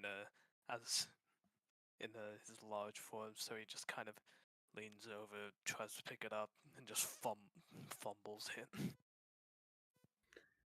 Yeah, I think Svenja is laughing so much it also doesn't actually get a proper grip on it, and loses the balance and falls over, sort of ends up on her butt with the sort of barrel, I guess, hopefully not spilling all over it, but yeah.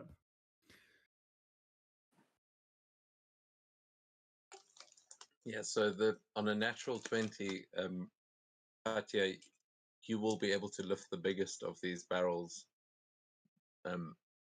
while those of you that got under a 10 there are only able to lift the tiny one. It's more of a bucket than a barrel. So how small is the bucket compared to large Yormund? Comical. I mean, there are technically barrels, but they got the very small one. As you can see then, the Discord chat, 15 or higher, you got the moderately sized one, 10 or higher, and you got the smaller, but not the smallest.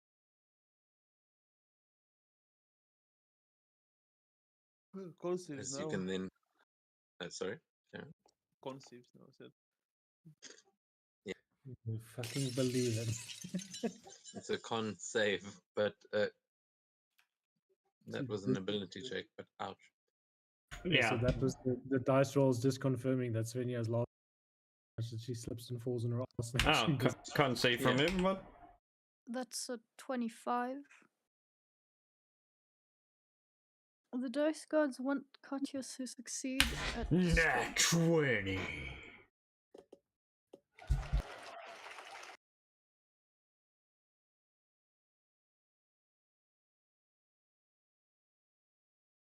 Yeah, Camilla, you've got a good hold on it there, having positioned it properly, and you feel like you could stand there all day.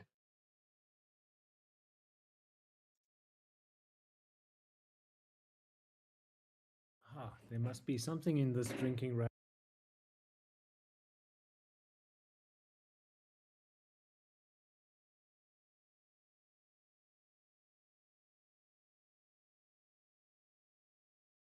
Yeah, I think that's all.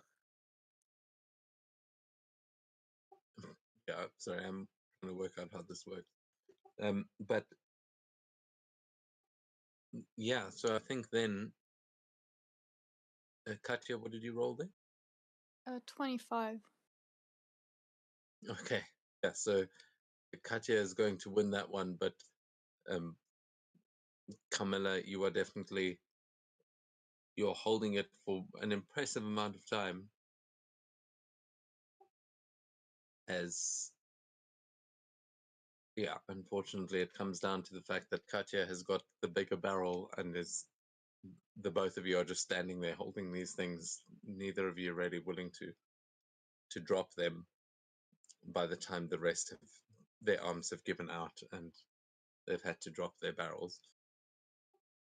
So yeah, the two of you will call it a draw and say, he goes, okay, it looks like you could be here all night. Why don't we move on to the next one?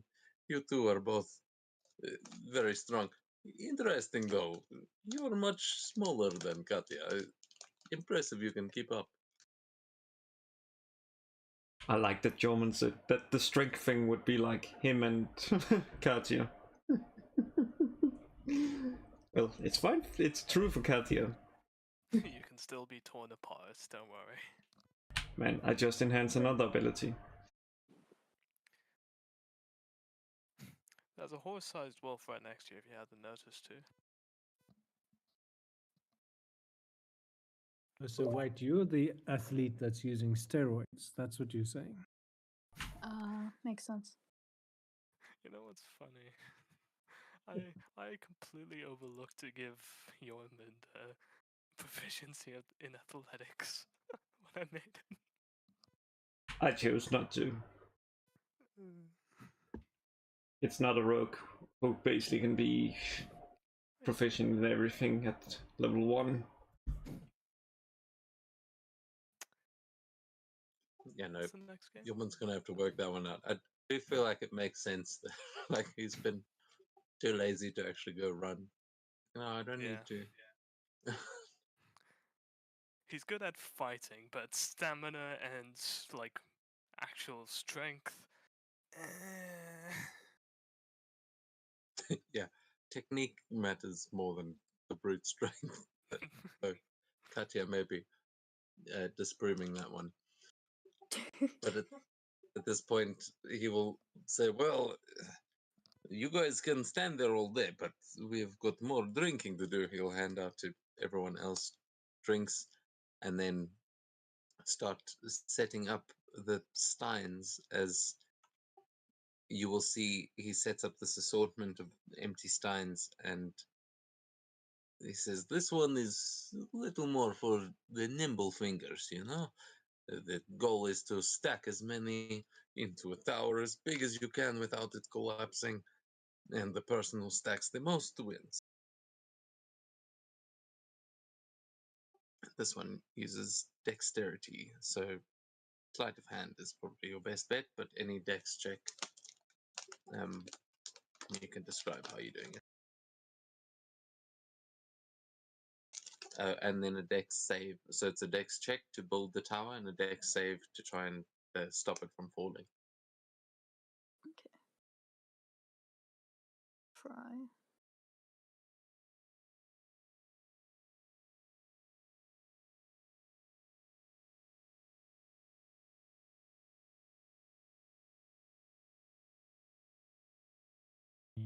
Eight, unimpressive, I guess.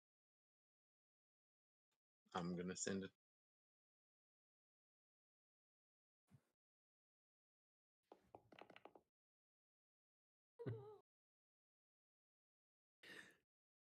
At least it didn't fall on you.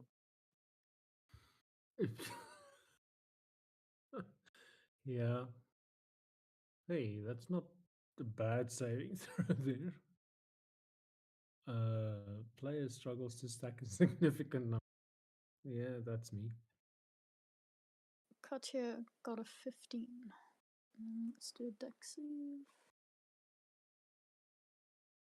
6.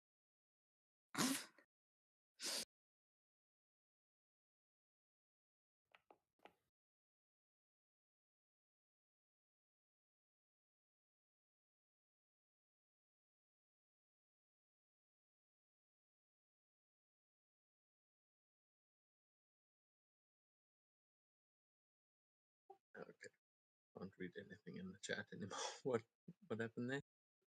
I got Runs. 22 on the check, and I have to make the save. Oh yeah, nice.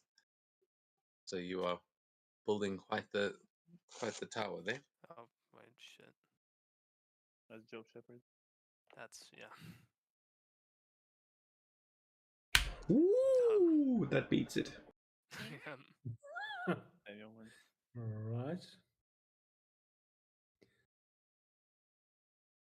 It looks like Yorman and Svenja should just go and drink. Yeah, Yoimid is just Yeah. going to like, fuck this. Just kicks over his pile of signs and just goes over to Svenja. Let's get another drink. Katya as well. She couldn't keep it up. Yeah, I got my modifier wrong. It should be 10. Instead, I forgot to add something.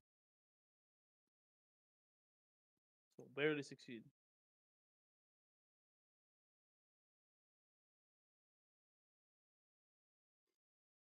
And Svenja, save from you, or She are you made not it one. involved? She got a 13. Oh,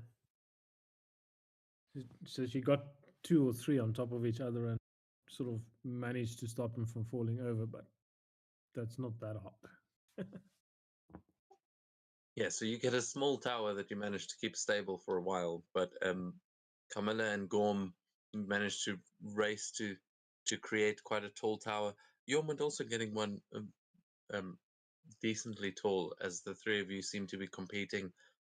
These things start to fall, and Yormund, what do you do to knock over your whole tower?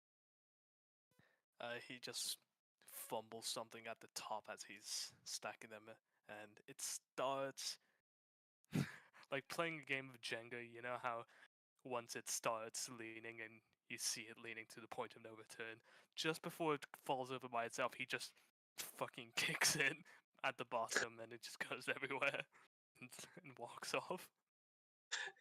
Yeah, exactly that. As Gorman and Camilla are left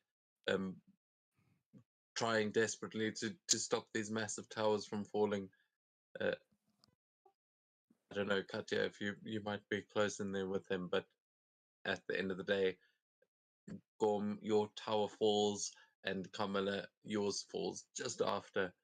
But No, I said I didn't add the 2. I was supposed to add 2 to the roll. I forgot as a modifier. So it should be a 10, which is just enough. Crap. on I your could have saving throw, Yeah. hand check. Yeah, wouldn't have made a the major. 2 from the D4 was added there. No, it's for something else, I think. From a different thing. Okay, yeah, then Gorms will stay up just longer as yeah, Camilla's is still standing, but Oh, the hers- +2 is. Oh, it's the shield thing. Not sure if it applies here. No. Not unless it's a saving throw to basically not be hit by a fireball. Well, the saving throw not to. Yeah, the tower knocked on me. But yeah. Yeah. Make sure. dex save is dex save. This applies as you yeah, maybe you use your shield or whatever to actually hold up the tower a little bit. But yeah, with that, Gorm will be the winner of that round, I think. Yeah, the tie in the previous round is 1 point each to whoever tied. You asked me to tally the points. Yeah, do that 1.8.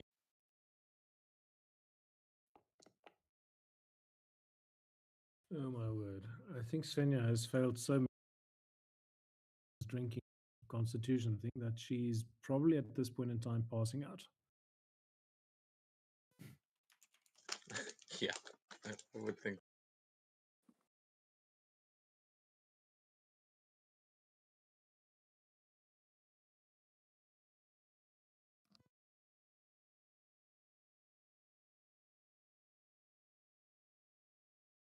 What games are left? The Well, riddle. there is shield Mjolnir's.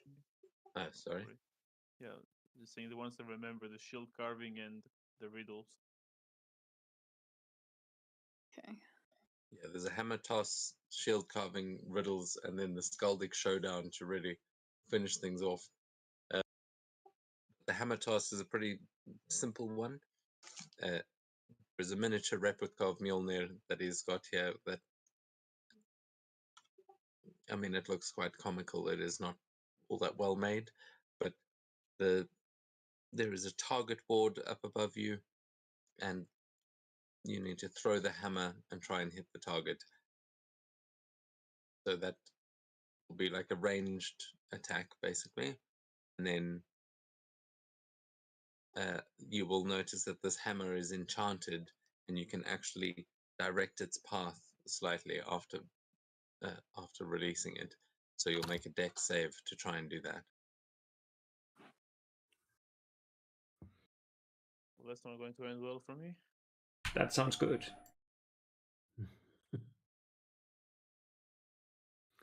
Yeah, Carmela can do this one without steroids. Let's wait, I don't even have a ranged attack.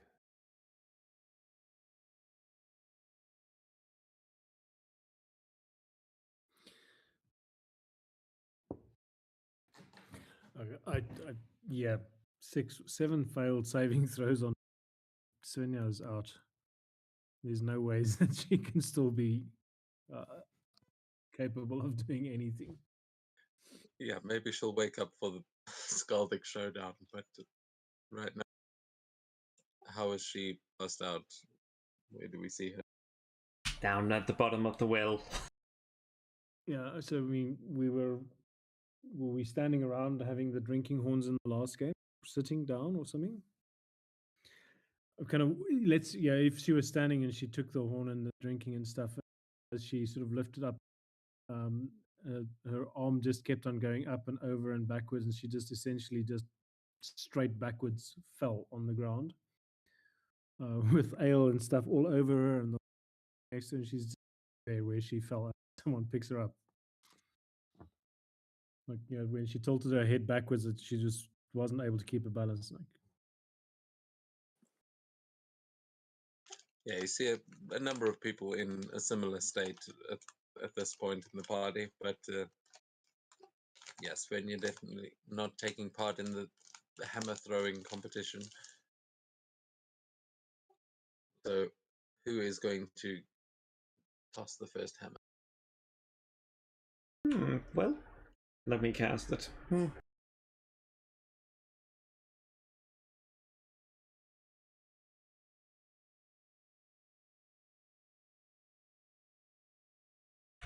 What did you say it was? Dex check.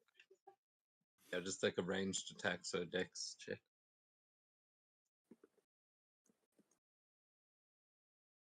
That's your proficiency if you have proficiency in light hammers.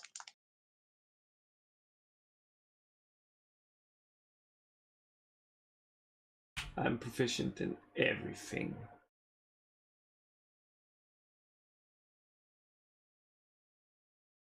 Let me get that. So it's a +4.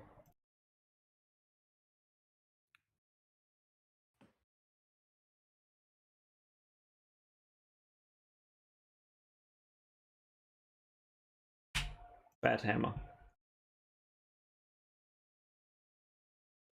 Yeah, no, you hit one of the outer circles.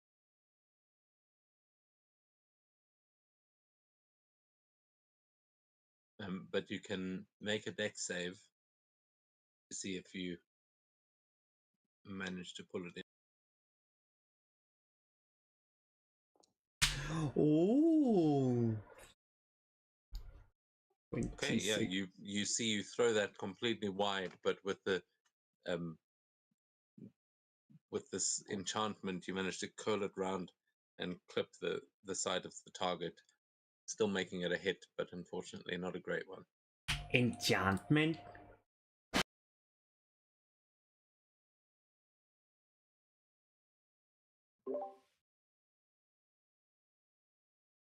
it's like magic on the hammer. What's that Assassin's Creed thing where after you fired you can control the path?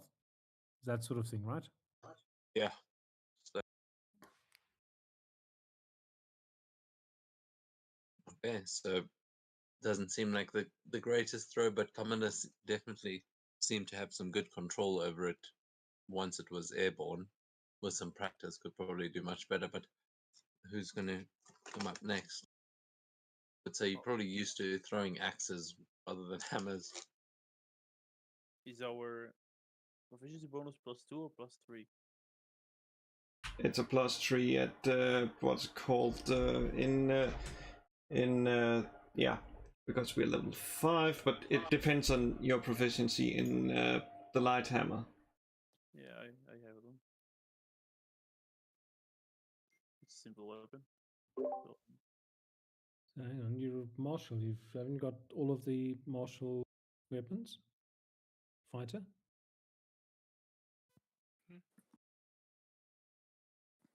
Sorry. Fighter does, yes. 24 on the check.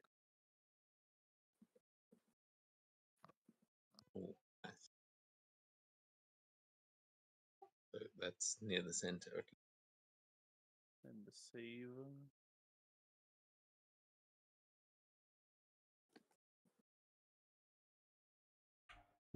Wait. Is it a check? Yeah. Oh. I cannot add it to the save though. The save is just a +2. No, it's just because I saw something. I thought it was attack, because if it's a check, then I have advantage. So the first one's a check, second one's a saving throw. It is an attack though. You're throwing a hammer. Then it will be still the same for me because it will be 23 for me. So without the d4s because I cannot add it to an attack. So 23. Yeah, so you can make the save to see if you're sending it towards the center, but to see if you can control it and move it.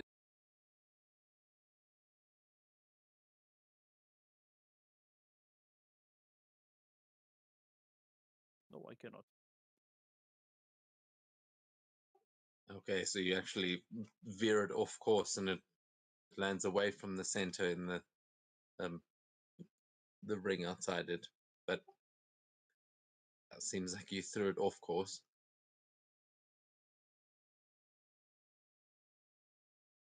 Katya will also give it a try. Cool. Let's see.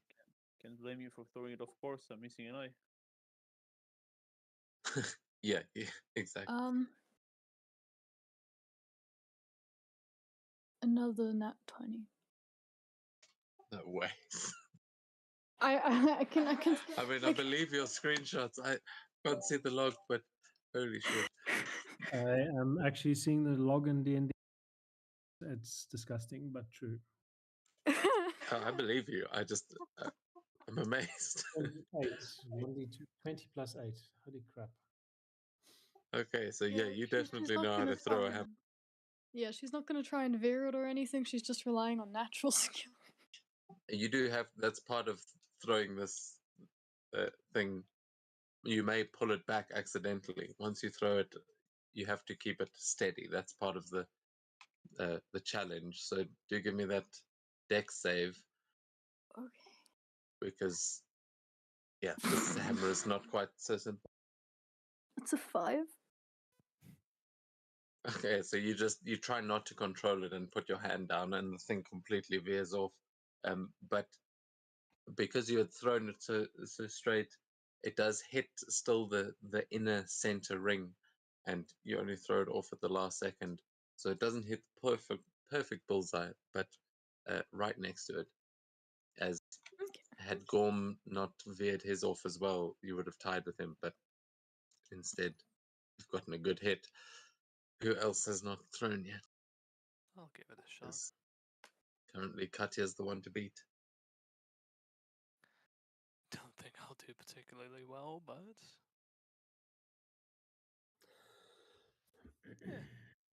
passable. Yeah, it's heading towards the middle. Let's see, maybe the control can turn it around. save, right? Yeah, dex save. Okay. Okay.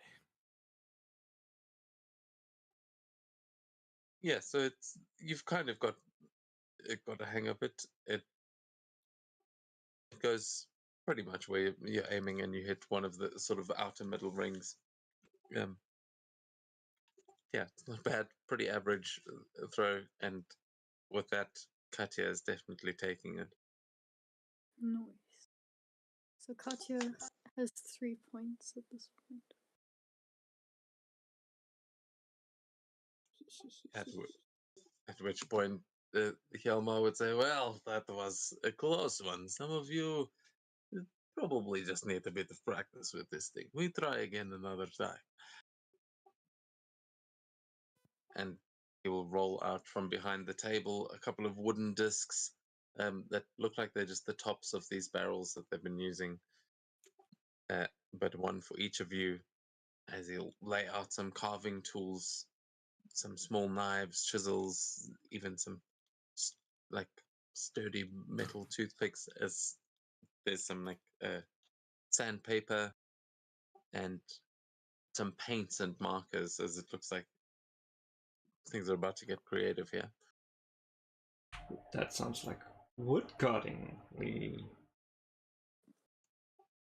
Well, this is the shield carving challenge, so each of you must carve your own miniature shield out of the wooden disc, and I will be timing you on this one. The one of you who creates most intricately and creatively carved shield will win. And this one, honestly, if we were playing in person, I'd probably actually give you a thing. But each of you will get one of these. Hold on, I'm reading this one.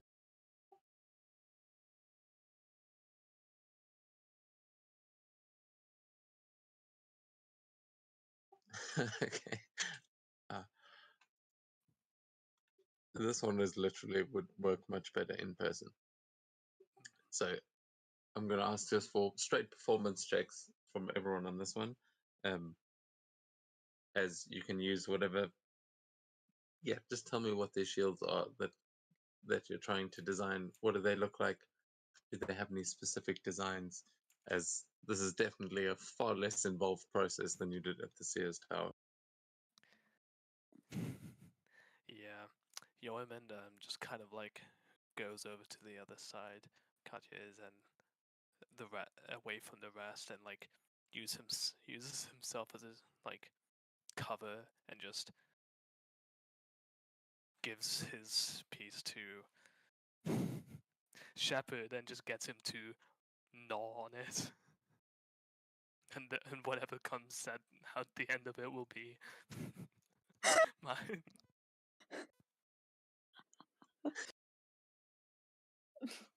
Yeah, get Shepard to roll a performance check for me. Hey, DM, can I make a check? He has a with my... -1.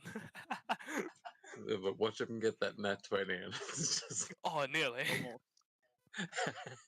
So, 31. yeah, it's a splinter by that. You can decide what that looks like at the end if you're going to paint it too. If I'm proficient with wood carver's tools.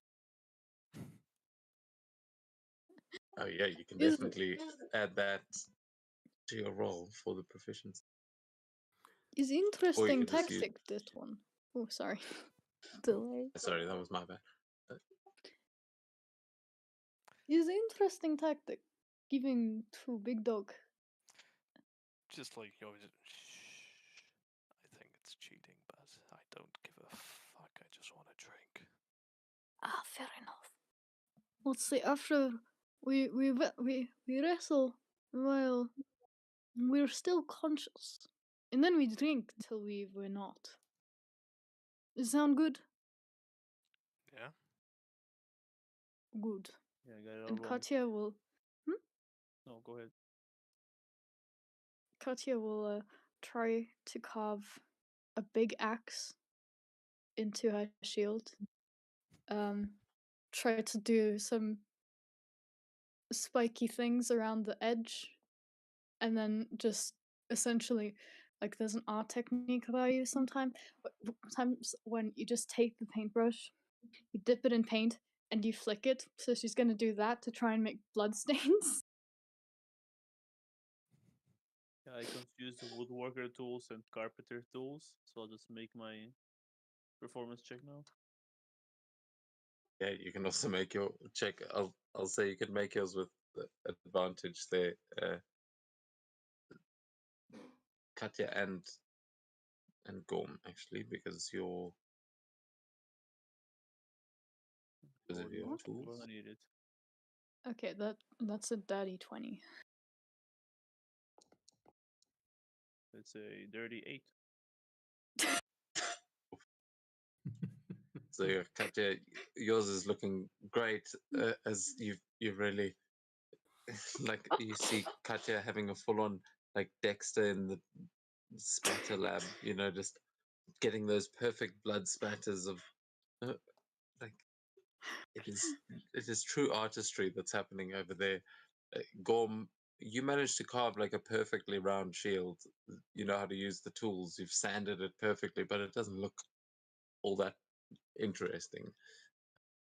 I know exactly what I'm gonna do. I'm gonna make the shield and then have like two swords cross over, at least try to.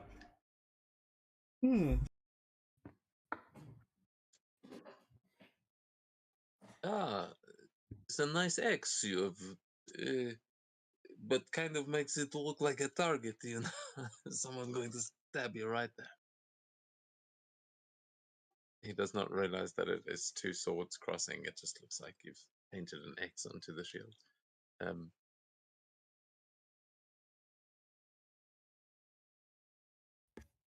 so yeah, you guys are. None of you are particularly talented artists, though. Katya looks like she's probably done some cave paintings in her time. Probably. Also, she's just perfected the art of blood spatters from killing so much stuff. You like the idea that Katya's been leaving graffiti in the mountains of just blood spatters, just like Yeah? it's. So I People rolled. going, wait, this is paint made to look like a blood. Like someone's painted a crime scene here. So I rolled a 14 for Svenja and I can't save. So assuming she's waking up, she's going to use prestidigitation to make a symbol of sort of a Valkyrie horned helmet with light streaming out of it. So the symbol is the helmet, and then there's this shower of.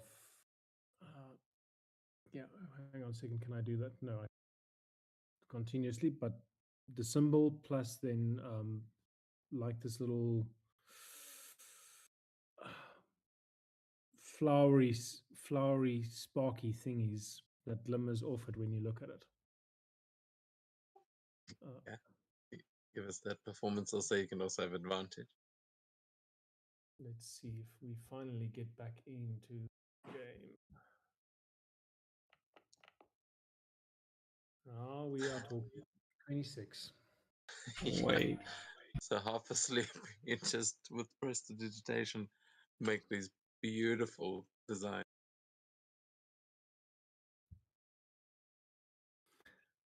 And when she's finished with it, she'd probably just fall forward on her, fall asleep again next to the. Yeah, Hjalmar doesn't even realize that you were playing and just looks over at this beautiful shield next to you and he goes, whoa, well, look at this. And he holds it up and then just grabs your hand, lifts it into the air, just like limp wristed, like, I think we have a winner. Oh, I'm sorry, miss, you are sleeping. When you mess with people who are sleeping, I'm I'm okay, and right. Shh, it's okay, it's okay. You rest. We do one more and then I wake you again. Okay.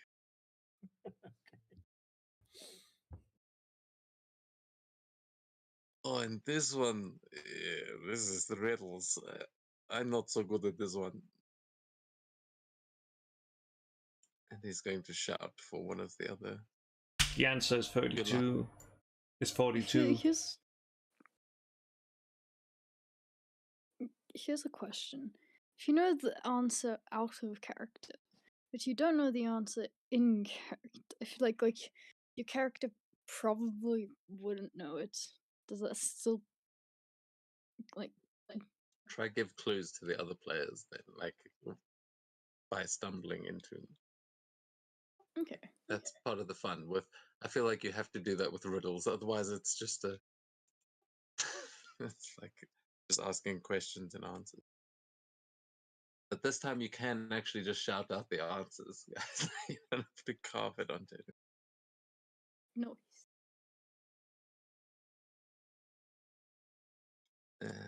Yeah, but we've been playing a few. Is anyone doing anything between these games? Just drinking. Yeah, you can give us another con save to see who's. I don't know if you have been doing that, but to see if anyone's sleeping next to Svenja there.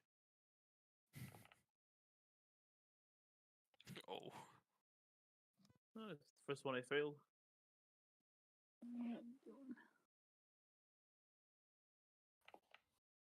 Oh, not great. 13.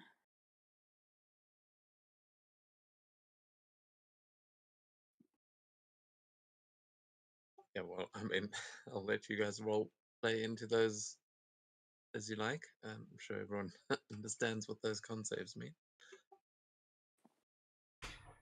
As we go in. Sorry, Gary. Yeah, that may be why those sword looks like eggs. I just imagine like, okay, the hilt is fine, just like the sword is like, instead of getting those like fine like round, it's just gonna be like, so it looks like you're like stuffed those on what's called like the swords. Like you're stuffed, like you're taking the like the a dagger and then just put an egg that covers the blade. And it's like just getting a little because it's like because it was like drinking there, so didn't notice it. That's like I imagine that happened. Just to be fair, I was saying X, not eggs. Like two crossed swords just made the letter X. That's what I meant. But yeah, I like that. Looks like eggs now. As he starts getting ready for these riddles, you'll see another one of the Goliaths approaching, and you'll also notice Hjalmar doesn't seem as enthusiastic about these drinking games as it goes on. You see he's been getting also very much in that, like, I love you guys. This is cool. I like hanging out with all of you. It's nice to be here. And it's just nice. It is nice. I feel like it's been a while since we just had a party. This has been such a long time, Katya. When was I the know, last right? time you had a party? And she'll just like pat him on the back. It's okay, Hjalmar. It is okay. We will have more parties like this. It will be very happy. Happy little All of dream. these little Unifolk is going to die, and Ragnarok is going to be so sad. Not have any drinking friends left. When was Yes, the last so time? I was just gonna ask, when was the last time you guys had a party like this? He's like, Yesterday. yeah, he's Yeah, fully last expecting. Friday, yes. Ah, Oh, yeah. okay. yesterday. Yes, it's been so long, Hjalmar. We only had one party yesterday. We were Obviously, just actually. arrived, throw a man down a well. It was a good party at least. Yeah. I agree. That man deserved to be in well. But that was today. Was it today? I'm losing yeah. my mind. Yeah, it was like a few hours ago. But Oh, then we had 2 parties today. yeah, maybe it's a good day. Yeah, this is a good day. No, let's listen to this idiot. He tells story about riddle and shit.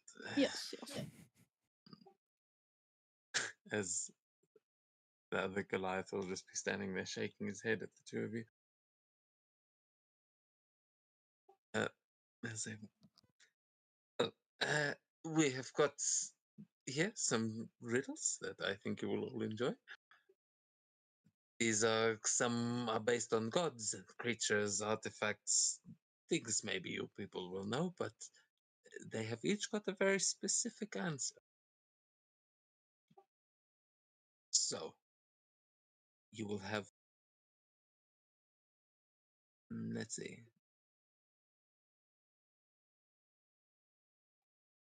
So yeah, Katya, can you please roll a d4 for me? Okay. And no, it cannot be a nat 20. What's that? That is a 2. Okay. You will each get 2 chances to answer this. If you get it wrong, you drink. If you get it right, then you have won, and we go on to the next riddle. Sounds Make good. sense?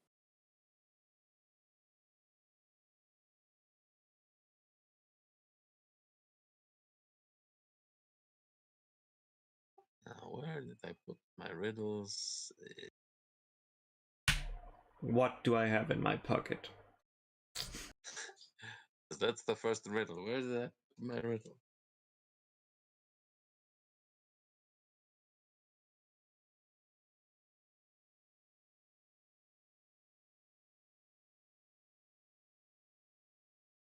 Like, really, I've lost my runestones. Sorry, bear with me.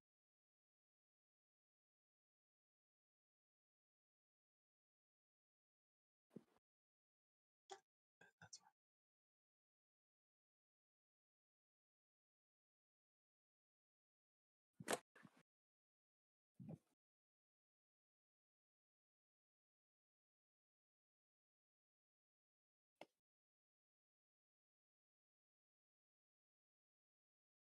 okay. So, who's up first? Katya can go first.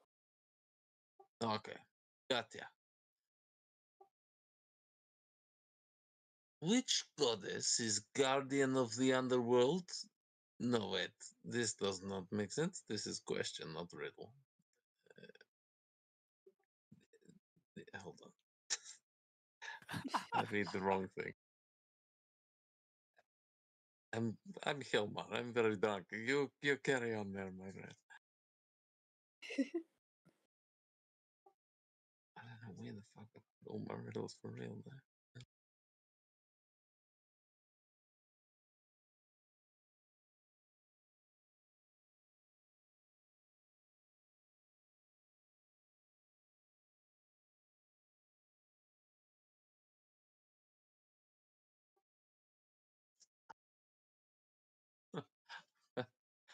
I thought I'd actually had all the notes properly prepared tonight. No worries.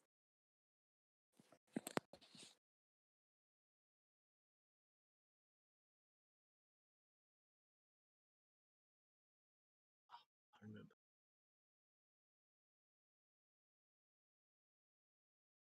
Okay, okay. This difficult one, but here it goes. I am the nurturing embrace that cradles all life, gentle and wise, protecting through strife. My touch brings comfort, my presence brings calm. In my domain, all find solace and balm. Who am I? She seems to be thinking. Oh. 2 chances. I put in chat.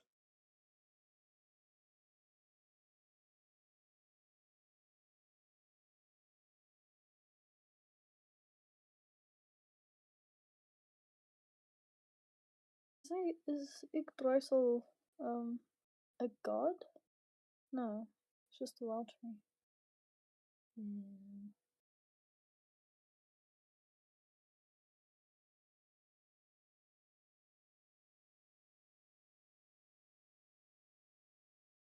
There are lots of riddles. We can do a few. So give it your best shot. She'll guess Yggdrasil then.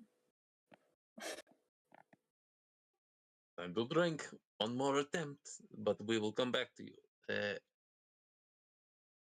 Who's next? Who else?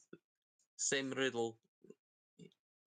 Hmm. Actually, it doesn't matter in turns. You just you get two chances. Shout them out. However, Yeah. I Uh, think I think it is love, and that would mean Freya. you are close, but it, I will say you are close. It is Norse goddess associated with motherhood, marriage, and the home, known for her wisdom and protective nature. But not Freya. is it Frigg? There you go, my friend. Okay, you have got it. Everyone else, you drink. Tormund, he get it. Yeoman will drink anyway, just for the fun of it. This is the problem with drinking games. It's like the I winner want stays. to Like, drink.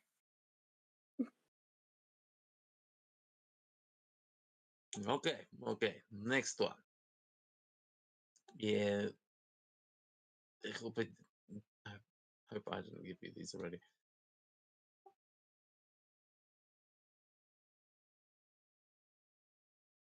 I am a gentle whisper that caresses your face. Swift and free, I traverse the wide open space.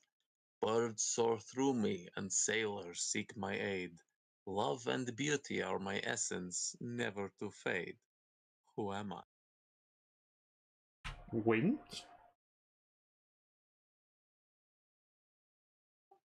Yes, but again, is God. That is your first strike. Victory. But he's looking at you like shrugging.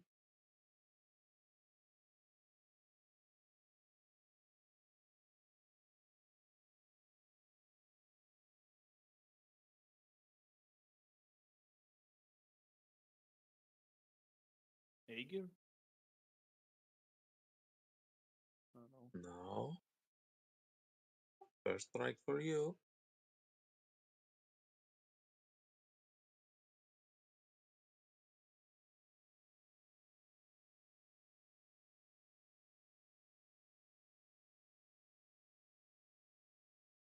Is a goddess associated with love, beauty, and power of attraction. Come on. Freyr. There you go. Now he's Freya. Yeah, sorry, my friend. He looks at you, coming in like that. But yes, Freya. Everyone else, you drink. Last one. Or maybe not last. We can go.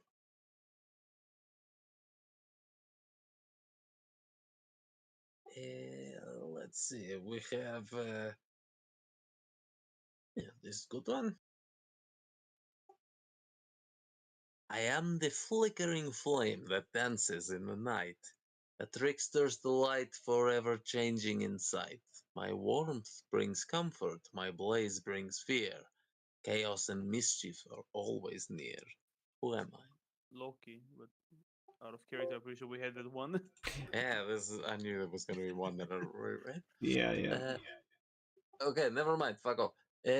It is going to be I am vast ocean that stretches beyond the shore. My depths hold secrets and treasures galore. Sailors seek my favor as I hold their fate. Life and death intertwine within my aquatic estate. Who am I? Aegir. Aegir. Oh, Carmela just beating you out on that one. Carmela winning this round. I'm just not fast enough. Yeah, you guys are pretty quick. Let me see. Maybe I've got something a little more challenging. Yes, here we go. Okay.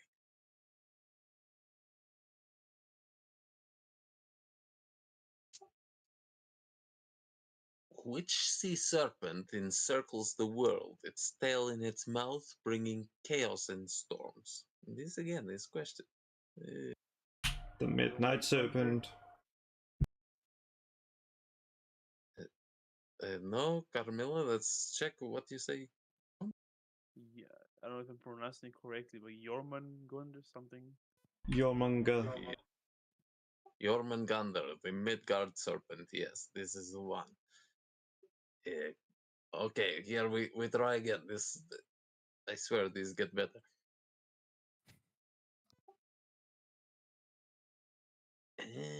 I am. Yeah, here we go. I am fierce and wild, born of Odin's skin. I bring chaos and battle with a ferocious grin. What am I? Fenrir. What? Say again? The Fenris wolf. Yes, Fenrir. Well done. You guys are pretty good. Okay, I'm gonna give you one more. Uh, Something is going to challenge.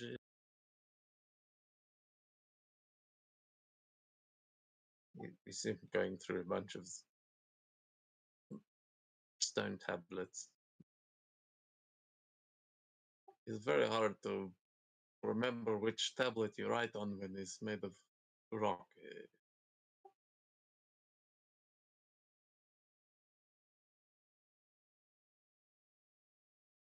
You guys can give me some con saves if you. I don't know if you have been for the drinking.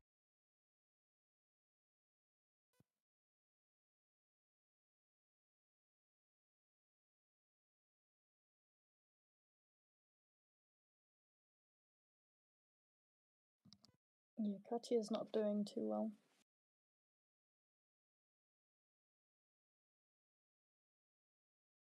Okay. Now we get a little more abstract. Huh? Okay. Try this one. I have no body, yet I take shape. Through illusions and dreams I escape. Whispered secrets, visions unseen. Within my grasp, reality convenes. What am I? This time, not a god. Give you that clue. Mirage. No. That the one I gave you that I said Mirage? Yeah. No, it's not. No, it isn't. That was within my realm. Paths twist and bend. It was similar.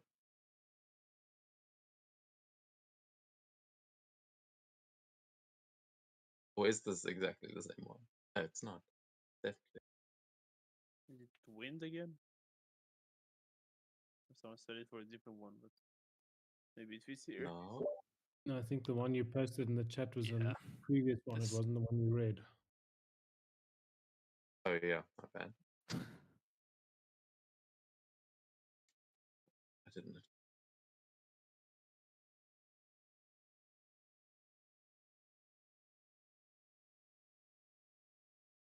Yeah, there we go.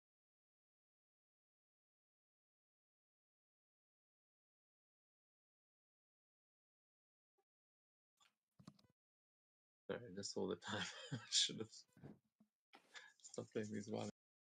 Uh, What's my second try, but might as well. Imagination? Yeah, you guys are too good. Well done.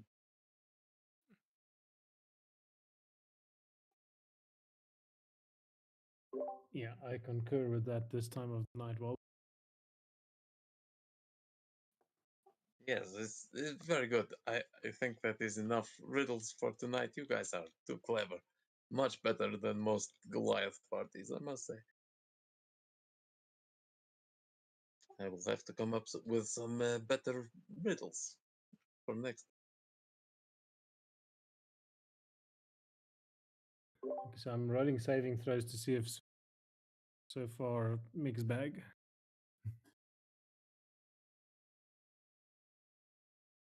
So it is 12 o'clock. I'm happy to end the session here and pick things up again next week, unless you guys want to try and do the Skaldic Showdown now. But I will say this is sort of proper flighting battle here. Like, it might be something you'd like to prepare for next time. Sounds like a good idea. Yep, for me too. Yeah. Okay, cool. Well then, as you guys drink and be merry and enjoy all of these drinking games, the final one is about to begin as all the skalds and bards around here start to gather and prepare their best rhymes. We are going to end the session there. Thank you. That was fabulous. Yeah, thank you. Fabulous. Yep.